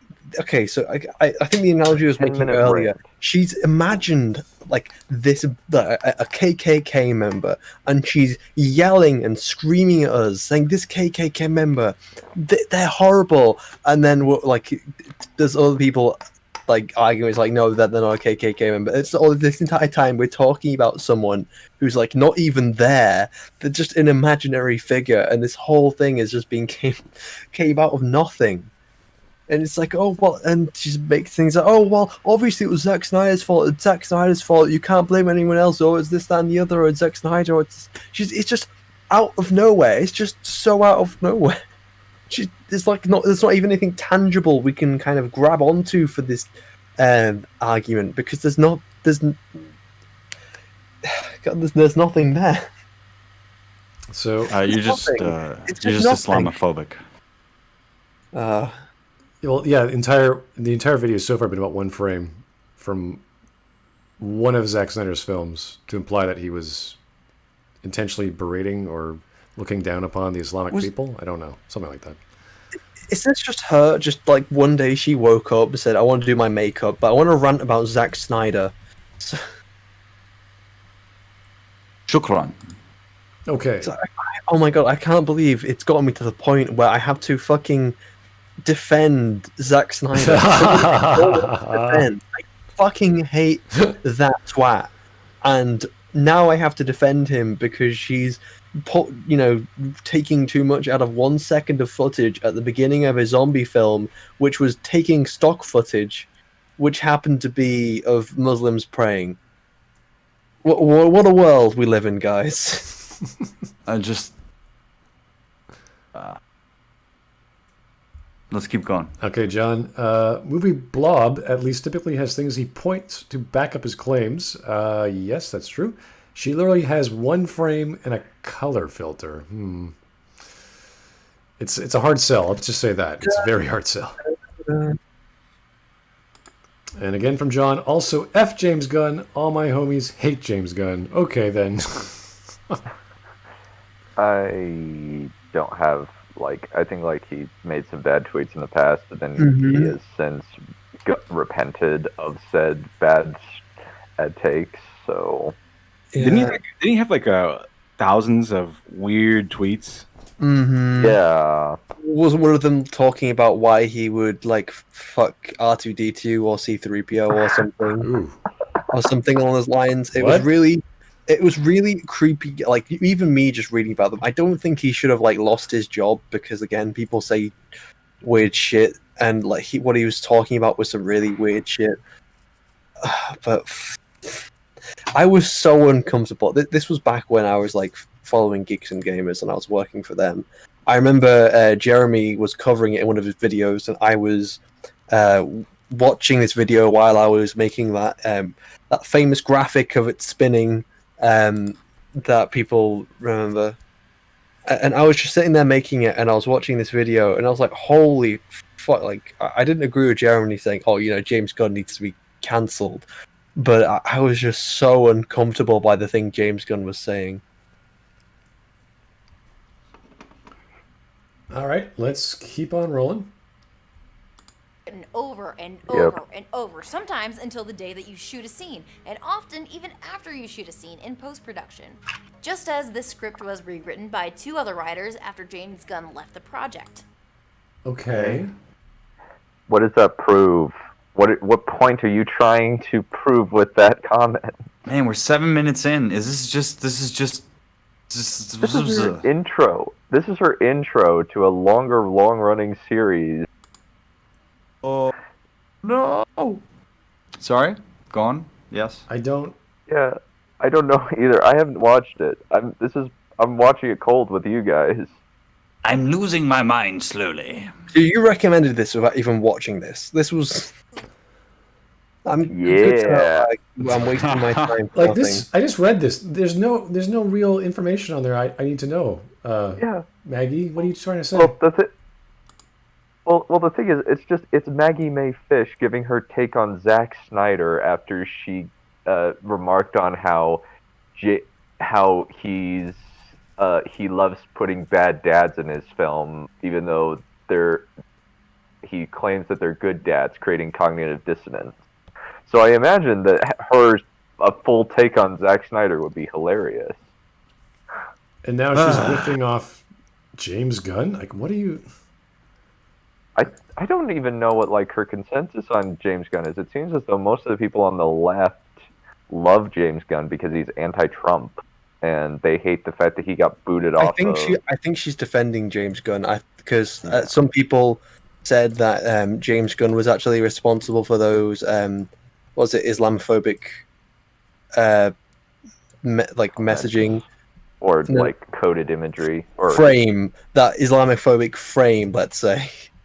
There's some people trying to deflect to James Gunn, and well, at least what she's saying, they did try to. And then she's saying that James Gunn wouldn't be responsible, something dark side. Yeah, that's she's not attacking James Gunn. She's defending him. Oh boy. The idea that James Gunn, who left the project before 2 other writers rewrote the script, is responsible for a few hyper-specific frames in the opening title that weren't even mentioned in the one draft that I could find online is just bananas. Bananas. Behind the scenes, James Gunn rewrit. So you don't believe James Gunn could be responsible for a single frame being added to the start of a film? I don't think that he was. I think it was whoever was doing that, whoever got told that. I can't tell you who it was. It might have been the director, probably. It might have been the editor throwing that in there. I don't know. No, but we don't know who's responsible for one frame. No, we don't. We really don't. Anyone could be responsible for this one frame. Well, not anybody, but like within a small group of people. But even so, again, it's just like, so what? So they put a bunch of Muslims praying. You assume that it's because it's trying to blame them for the outbreak or for spreading it. Whether that's justified or not, I don't know. But what else you got? Like we're here. We don't need to keep going into it. There's no way for us to know what the hell's going on. What is her outrage about? Islamophobia. Yeah, okay. From 2004. We're from still 16 on that. years ago. Yeah, okay. Yeah. During a time when, right after 9/11, where everybody was all, oh my goodness. I get it. We were. Oh my goodness. Right now, we're using this lipstick called BANANA. Oh my god, I'm going insane. I point all this Makeup. out because if we do a close Racism. reading of that Twitter thread, we see a pattern emerge. And that pattern is, none of these Snyder fans are actually responding to my criticism of those 3 specific images from Donna the Dead. Because you're crazy. Also, show the frickin' Twitter thread, you bimbo. Even so, like, if they're not, who cares? Your criticisms suck, like Smud said, basically. I mean, what do you want from us? Talk about like his directing style and his writing. This is a frame where they're praying. Just They are teach me how to, exfoliate really well. That's why I'm here. I need the makeup tips. But just prayer is neither good nor bad, and every Muslim culture has a very specific kind of prayer. What kind of Muslims are we talking about here? Oh, we don't know because it's like one frame. Who cares? I just Can we found move on? Nope. one blog post dated on the 24th of November, 2017, called "The Modern Zombie and Islamophobia: A Closer Look at Zack Snyder's Dawn of the Dead." And I'm like, okay, great. And it's just all paragraphs. And it just references to ISIS. I don't know what half this stuff is. Stephen King. It's just an opinion piece. It's strange, and this is like the interview. Well, the intro. Imagine what the full series is going to be like. Yeah, I don't think this is worth considering anymore. It's fun to listen to. It's like, you're crazy, lady. Fun. I said it in the beginning. It's like a, I don't know. It's like a blog thing that you do when you get into the mental hospital, and it's like, yeah, we'll let her, do her little reviews and put them on YouTube. It's her therapy session. Yeah, exactly. Yeah. Makes her happy. She doesn't hit her head against the wall as much. Okay. Oh, goodness. Rin Wesley. Her makeup looks like all the crayons I never used in my Crayola 64. Well. Damn, son. I see the orange and green thing going on. I understand, but man, I'm not a makeup expert. I don't know anything about this. Heavy. I'm not even a makeup expert, but you just know when there's too much being applied because you start to look like a clown. Here's an interesting super chat. John Lemley. In 87, Huey released this for their most accomplished album. I think their undisputed masterpiece is Hip to Be Square, a song so catchy, most people probably don't listen to the lyrics. Very nice. Very nice. I like that. And Song's so catchy. Oh, all right, let me read that. Let me read that. Song's so catchy. In 87, Huey released this for their most accomplished album. I think their undisputed masterpiece, It's Hip to Be Square, a song so catchy, most people probably don't listen to the lyrics, but they should. It's about the pleasures of conformity. Yeah, it's awesome. Fantastic. Excellent, Mr. Lumley. Very well done. Hey, Paul! Hey, Bateman, why do you have a piece of the styles all over your floor? You have a dog? You have a little or chow. something? No, Alan. Is that a raincoat? Yes, it is. Hey, Paul! Yeah, we got to see that movie, guys. Yeah, we'll have to do that.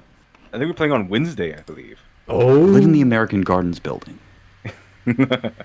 I have a meeting with Cliff Huxtable about 20 minutes. They have one of those. They have a Four Seasons uptown. I thought it was just downtown. Aren't you gonna be late? Isn't that downtown? You're gonna be late, aren't you? No, there's one down over here. Okay. Oh. Oh, someone just sent me a meme. I'll just put it in the DM. Can I just point out that American Psycho, for all of the chud, misogyny, whatever talk, it's I can speak for LiteratureDevil too. It's one of my favorite movies, and it's directed by a woman, and I think that her perspective adds a lot to that. Oh my goodness, that's hilarious. I just love the meme someone sent me. It's like showing Muslims, and it's like showing otherness. God, this lady's fucking batshit insane. It's hurting my brain. Yeah, you can see why I wanted us to cover her. What? Like, I thought LitDev wanted to make me suffer. I didn't. Dunn, I thought we were friends, man. Why are you doing this to me? We are far too friends. kind for this. We are friends, Shiny. I just decided that I wanted to torture Smud as well.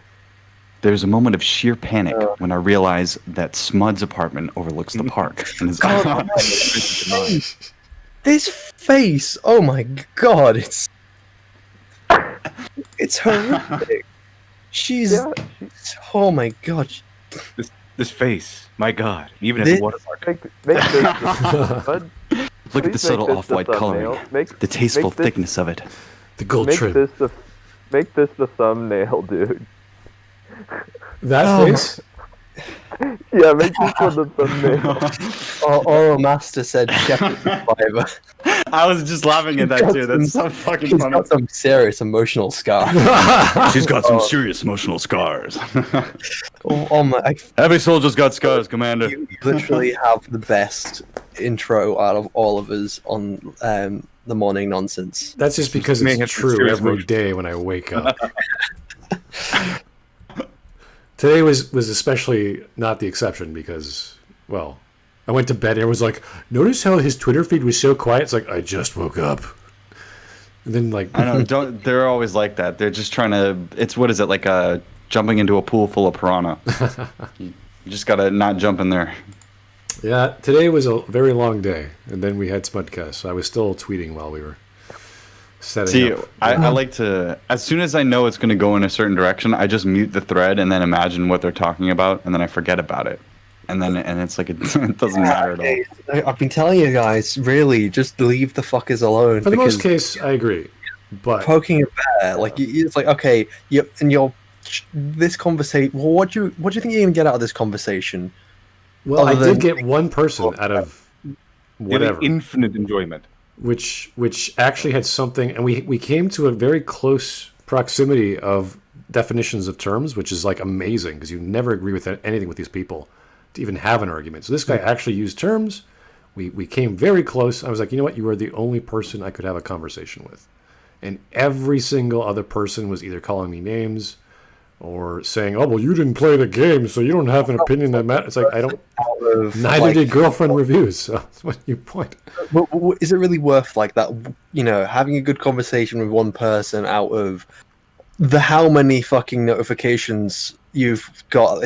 I just expect you've got a lot more than I did. Well, because the attack after. Because you have to understand the other side in order to argue against the points. So I have to do that. There's understanding. So like, I would say understanding the other side is like.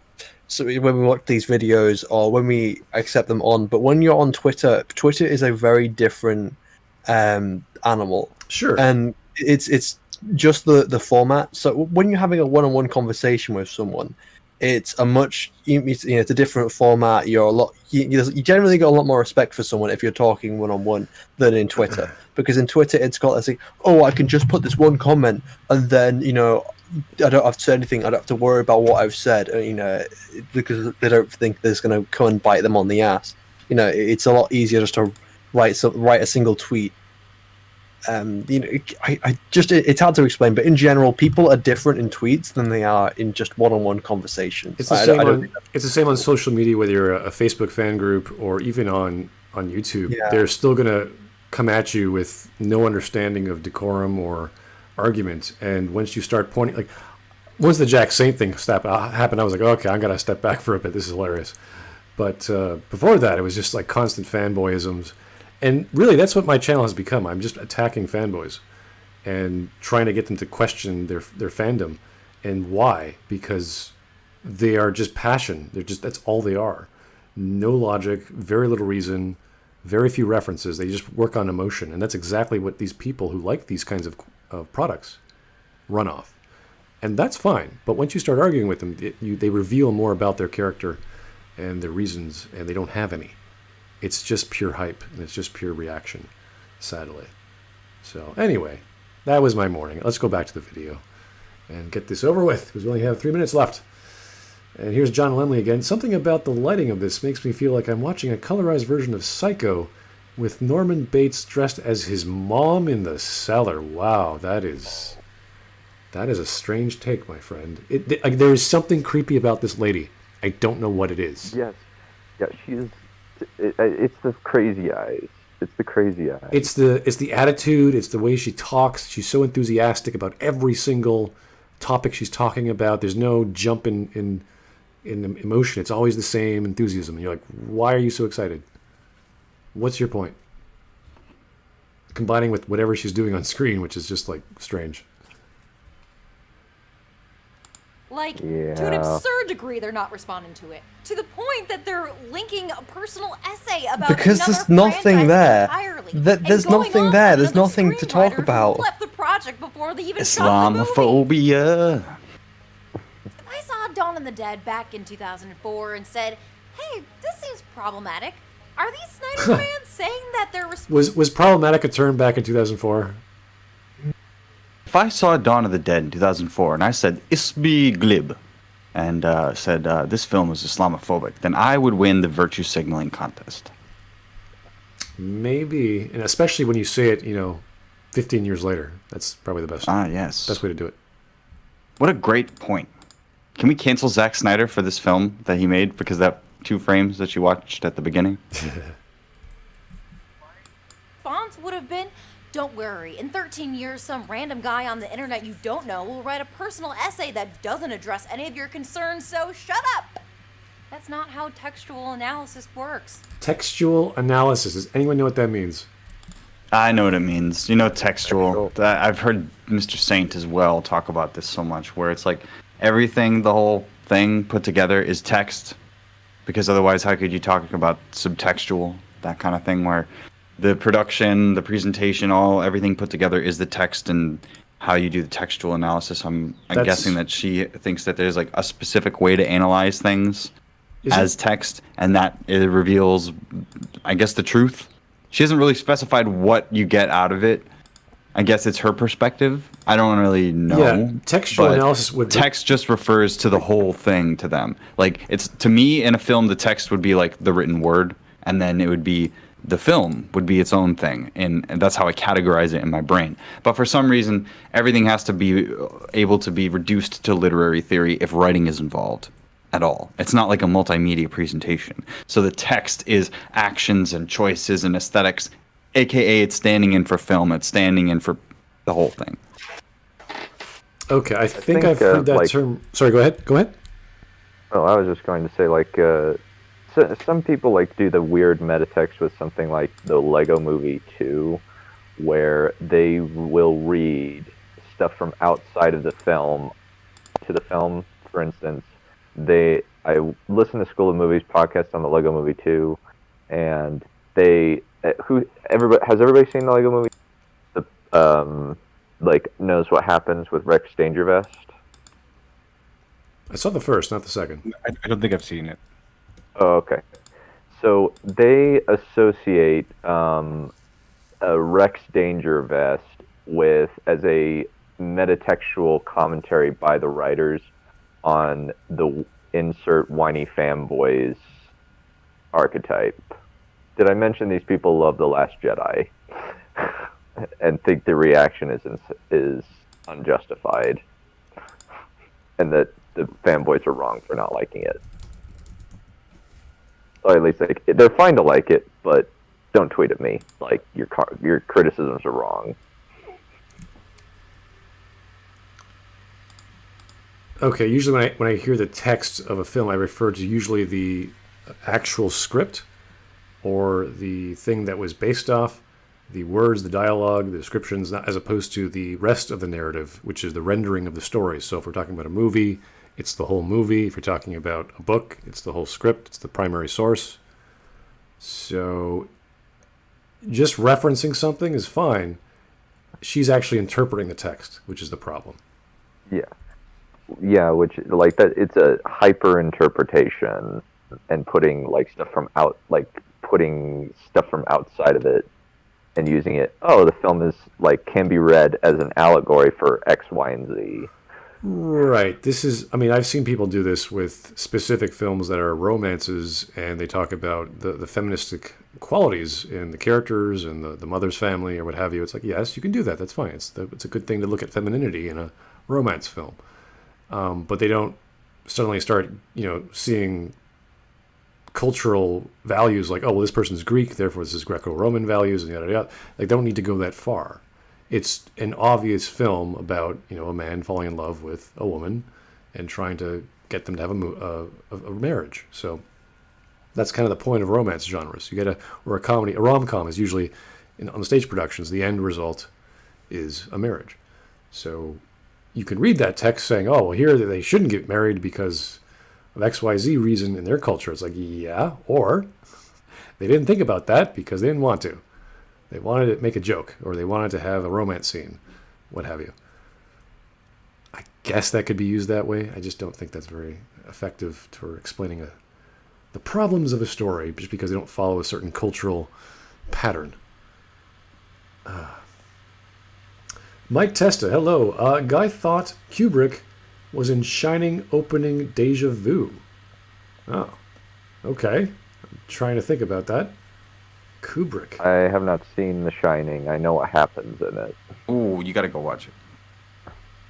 Yeah, or work or no play, Makes Jack adult boy. Makes Dunn adult boy. Makes Dunn. Well, I've seen a lot of weird obscure movies. But I have not seen a lot of these famous midstream movies. All right, and no movie makes Dunn a dull boy. Well, I did watch Last Kingdoms episode 1 yesterday, and I was just like, oh, this feels so good to return to good writing. Oh, I like that. Yeah, I hear you.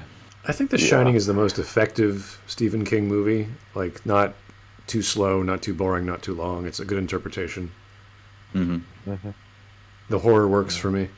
The imagery works. Yeah, absolutely. Yeah. John Lemley, thank you, sir, again. Honestly, the best way to make sure we never suffer through another TLJ or The Last of Us 2. If something is designed to be provocative, silence will make it fail. Well, I don't know. Maybe the rating system needs to be improved, and how we look at game blogs or game.com sites, why they have a rating system in the first place, and what it means to even have one. Like, even with OpenCritic, which is still an amalgamation of all the terms, or an average, they're still going to say this is a game out of 10. So there has to be a new metric that people use to rate certain games of certain genres. So I honestly like Jeremy John's system of rating. I think it's actually one of the better rating systems, where kind of it's almost like a thumbs up, thumbs down system, but it works like kind of on a grading variant of it's like Awesome Tracular, the movies he really likes, buying on Blu-rays, had a few flaws, but I still liked it. Good Time and Alcohol Acquired, it was a good time, nothing special. Better Time If I Was Drunk, it's it's stupid. And then forget it. And then T-1 Sunday was pretty bad, and then he's got dog crap for the worst. Yeah, Jeremy Johns, other guys like him, very honest on YouTube. They're just straightforward, no bullshit. They're just this is what I think, this is what I feel. And he was referring to Picard in that sense. He was things he liked, things he really didn't like, and it's it's a fan, but he's still realizing that things are not perfect, and then things are just really bad at times. So Yeah. he's good. That's not how anything works. Which brings me to the heart of the matter. By doing a close reading of his work and holding him to the same standards of any prolific director, I'm proving myself to be a bigger Zack Snyder fan than any of those internet Snyder fans. Wow. Weird. Very weird. This is like Virtue Signaling plus I'm so great. Well, she's a Zack Snyder fan, which explains why she's so batshit crazy. That's like saying I'm the biggest Casey Hudson fan because I criticize the shit out of him. It's like, no. I'm the biggest fan of David Benioff there is because she's I've been extensive Done. reading. Oh my god. No. What I think what she might be confusing. So usually, sometimes, let's say if you criticize something quite heavily, say if I criticize the new Star Wars films, it's because I love Star Wars. It's not because I hate it. But then again, if the way she's criticizing it, it's not because she cares about Zack Snyder. It's because, she's like, oh well, it's because this, that, or the other. It's a 5-second clip means exact Islamophobia. That's not passion at all. You don't care about Zack Snyder if you're just randomly making these accusations out of nowhere. Here's a super chat from John Lemley again. Thank you, sir. The Shining is the best King movie because Kubrick was great. Yeah, I agree. And he focused only on the good parts of the source material and handled them perfectly. This is a problem with Stephen King. Stephen King writes tomes. They're giant bricks. And the thing with his writing is he gets things right 40% of the time, maybe 30%. So you're bound to find some gold in there, but it takes a while to find it. And that's the problem. The pacing is just monotonous. It's just like, ugh, it's a drag. You have to get through this whole thing. So that's a good way of looking at Kubrick. I don't know if he actually understood, but he knew what he liked and what he could do with it. And that's why it worked. So there was a lot to cut out for sure. Mike tested documentary room 237 is on par with this TWA. Documentary. I think that's probably. So have you heard of that? I haven't watched it, but I know at least a little bit about it. I don't like Room 237. I'd rather watch Rob Ager. Yeah, I have not watched it, but I've heard like it is a sinkhole of how are you getting this out of The Shining? Yeah, there's a lot of reaching there. Yeah, maybe this is random, but I almost saw GRRM, thought George R. R. Martin. Yeah, originally that's what I thought it was. I would honestly love to watch her melt down over Game of Thrones season 8 because Very I know problematic. she would go absolutely nuts. Just right. One of the readings he got out of season 8 was that women are too emotional for power.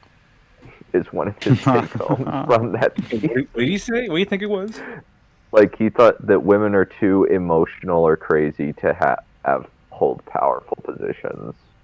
Male chauvinist. No. How about evil people are too crazy to hold power positions? People who randomly, murder entire cities and civilians, going completely against their character, the people who shouldn't be in power. I mean, Cersei was she was always a sociopathic killer and usurper. She was always one to grab power. That's what she wanted.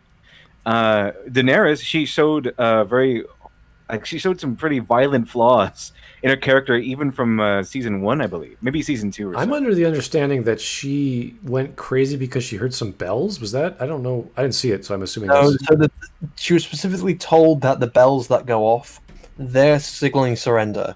And she heard the bells, and then all of a sudden she just started murdering the entire civilian population. Because she doesn't like the enemy surrendering? Really? No, yeah, she just so they surrender. I think she was supposed to stop.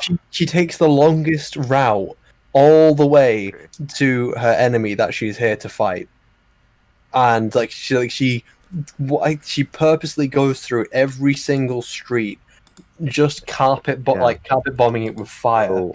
I think the plan was that the city was supposed to surrender, right? It was supposed to surrender. Yeah. When they sounded the bells, and then she just kept destroying it. So so that actually was a last minute change. Like I think probably like I know they were working on CGI for like 2 weeks before the finale. Okay, so it's not it like was some originally... weird. It's not some psychological thing. It's not like a Targaryen hears bells and they go psycho. Yeah.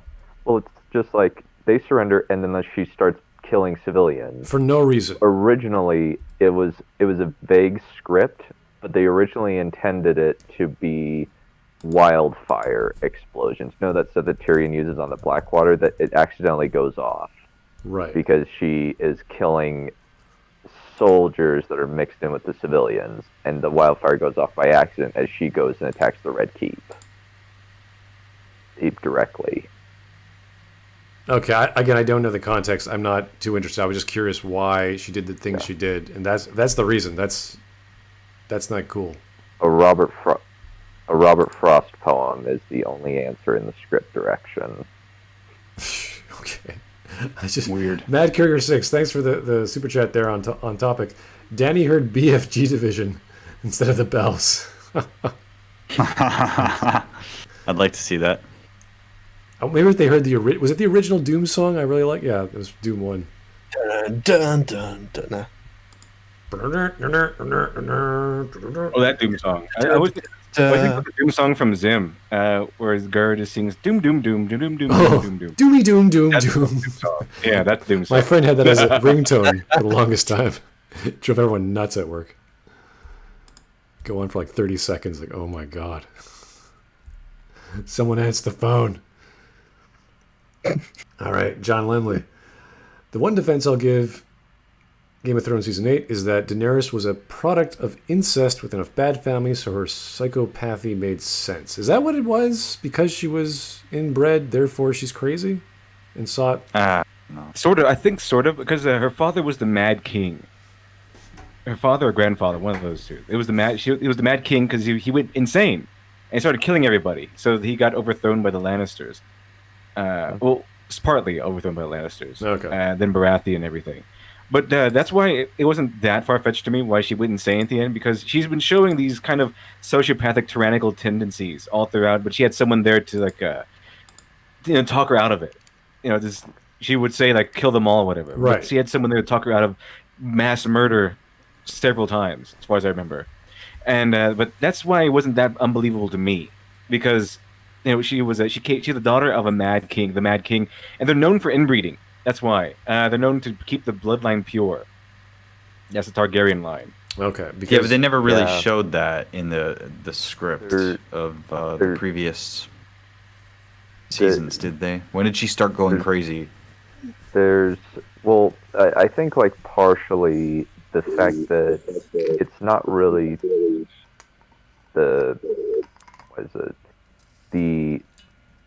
fact that she killed a lot of people. It's mostly the fact that she went after civilians en masse, which is something she's never done. And I think that it made a lot more sense that they were like using that originally, like they even have concept art, and the CGI artists were saying like, oh, we were working on this like 3 weeks before the finale episode, but on CGI 3 weeks before this finale episode. So it was originally not even that Daenerys goes like bug nuts and kills everybody in King's Landing. It was that Daenerys kills a bunch of Lannister soldiers, then goes after the Red Keep. And it makes Jon Snow and Tyrion's debate make more sense. And it looks like she went crazy because she was jealous over Jon Snow or something like that. Yeah. She did over, I think, something about her romantic life kind of drove her insane somehow. I forgot exactly what happened. Yeah, it doesn't make any sense. The best way to let's move on. Game of Thrones is just to pretend it didn't happen and move on. In the Game of Thrones, you either watch or you win or you die. Well, The only way to never be disappointed by a TV show is to never watch it. Well, You could just pretend to like it and then make a video about it. Yeah, or you could pretend it's really good, and then you could make terrible arguments about why it's good, talking purely about feeling and emotion and not factual facts about what's actually in the media. Yeah, I still would love to watch like a Dragon Demands documentary, or at least like sections of it with LitDev. Like me and my guests have reviewed like 3 of them, and they've all been absolutely gobsmacked about, like, he has said this, he did this, what?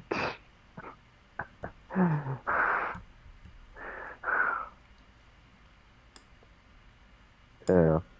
So thanks for the whatever meme this is, Shiny, but I think we're all pretty much confused about what the hell she's talking about.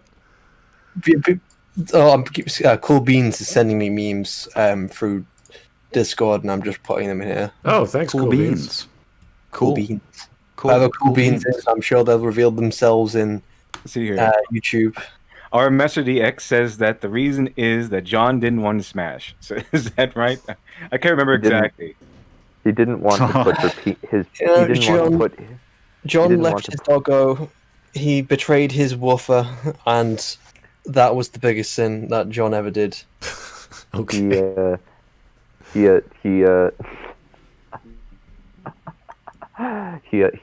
didn't want to put his peenie in his aunt's vagina, so her auntie went crazy. I mean, he eventually did. I mean, he did though. Anyway, let's get back on topic with our wonderful video here. 2 more minutes. Yeah. They make so many excuses for his work. He's simultaneously a genius auteur while also not at all being responsible for the end product. They don't actually treat him like a director. They don't treat him like a filmmaker. They give their guesses. It's gonna be he's gonna be like a prophet. She's fucking nuts. At the wall because, like, again, she's a crazy they're not person. Going back and engaging with his work. It's all in bad faith, and none of them. It's in bad faith. Fuck. You just went on for 9 minutes with a complete bad faith argument, which you have taken out of context from a film which happens. Like, all that happens, if one thing happens in one frame, you have made a 90-minute video accusing this guy of being Islamophobic from this one frame of some Muslims praying. You think they're doing bad faith. Bitch, you are the bad faith here. You're fucking nuts. Like, I'm not... The way to say it. There's no, we can't take this video seriously. She is crazy. Yeah, she is. And so, this is a prologue. I'm about to lose my internet, so because I'm gonna need to get in the car, so I'm gonna have to hop off for a little bit. Sorry, guys. See you. We'll probably finish by the time you're back, but probably. Well, thanks for joining, Dan. We appreciate it. Happy escaping. Right. Yep. See you guys later. Bye. Happy escaping. Later, man. You got to leave early. I see how it is. Okay, next time you gotta stay after class, Dunn. He made us watch this video, and then he gets to escape. Okay, 1 minute left, people. We can do it. Or appreciate his movies. This highlighter is called Zoinks! This is all exhausting. Are you exhausted yet? I am. No, my brain hurts. You see that, what she just said? I feel tired. Are you tired? I know I am. It's just the same tone for every single thing she says. It's really this strange. is going to go into a whole. This is going to a fucking ad, isn't it? It's like, you tired? I know I am. I like to use this pillow for sleeping. Sponsored by Dreamy Pillow. I didn't even think about that. Sponsored by Skillshare.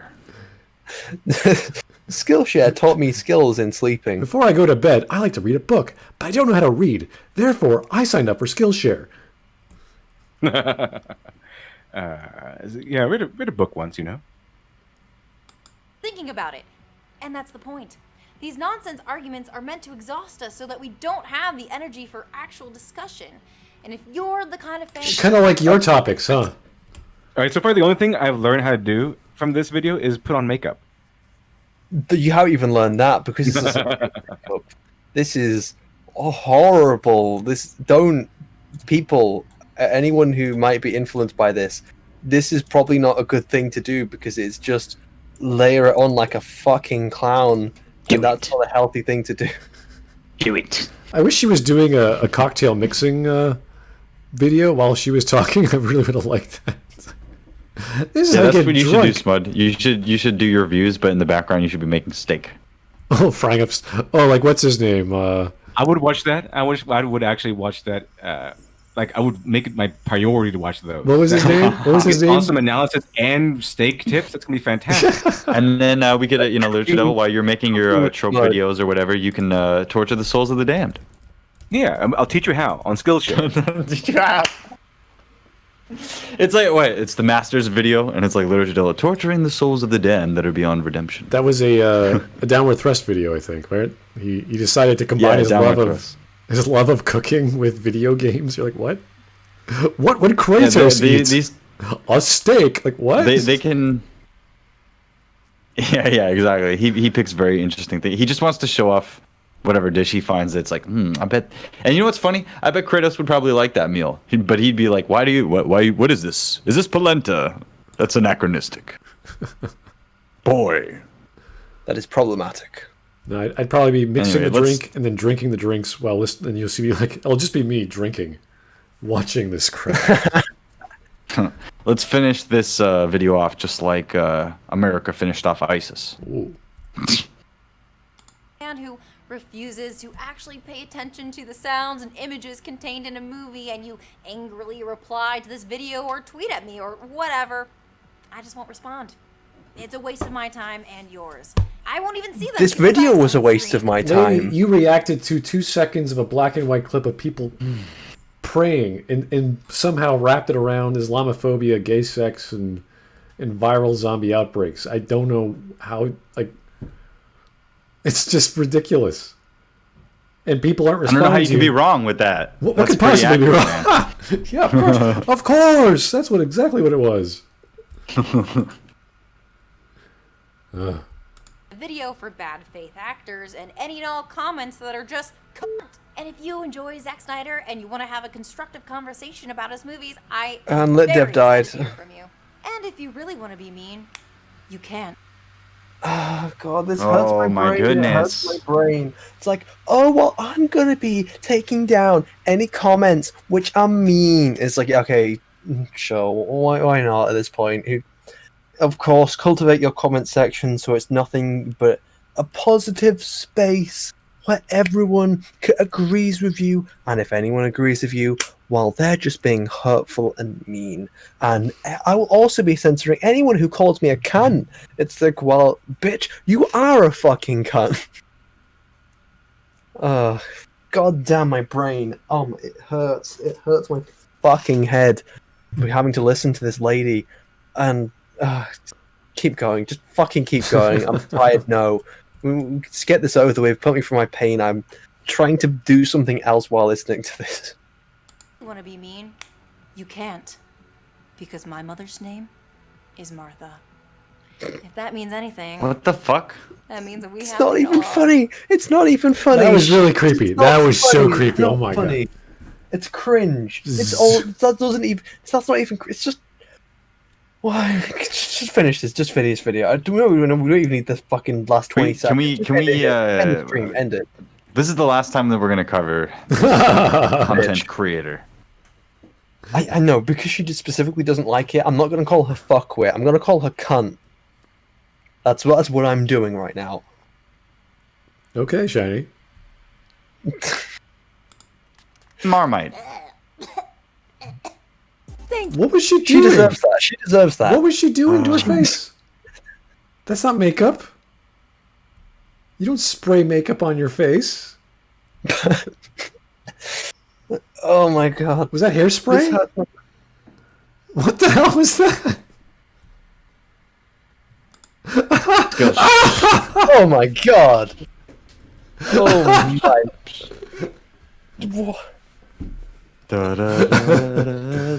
She's a Stephen King book. Holy Scary. Oh Fucking my scary. God. crap. Okay, guys. That was... Whew. Change the frame. So, this was the Halloween special of the Smudcast. That was funny, but my brain was too tired to laugh. You can give her money, guys. You could actually have her put on more makeup and stuff. Wow, that was special. That was just beautiful. It was strange and magical and whimsical and opinionated and interpretive and religious and Islamophobic. Who gay? Okay. Wow. Whew. Here's Mad Courier 6. I have stared into the abyss. The abyss has stated back. Oh, Dated back. when Yeah, you see that's the right. white above the peoples, just run. Yeah, that was a really that was a beautiful shot of her makeup skills there at the end of this. No, I'm not trying to say anything at this point. I'm gonna go back to hiding from this person. Yeah, Mike Testa. Um, Thank you, sir. Daddy Smud, help make the lady go away. You know what? It'll be a while before we get back to Maggie Mae. This is like a palate cleanser for a good month. You know, all the crap we went through with The Last of Us and whatever else we talked about today. This takes the cake. This doesn't stand anything. This was amazing. This was just stellar. I don't think anyone could top Maggie Mae. She's amazing. Zophrats, we remain undefeated. We shall defeat them at the next venture. We win battles for the Emperor. Here's John Lumley again. Who knew she was a drama queen? Who would turn into my life into Stephen King? Kanye Omari West. Oh, another quote. See, Kanye West. He's the president we need. That's just how it goes. You have to get all that wonderful people out of malls and into Stephen King films, apparently. yeah.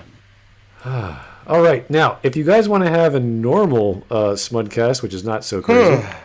Recommend some videos. We can't leave it on to Dunn the entire time. He gives us like dozens of examples, and I don't know what to do with them. And they're all about Game of Thrones, so it's like, oh my god, this is gonna kill me. So, any other videos or blogs or posts online, tweets, you name it, I'll be happy to look at.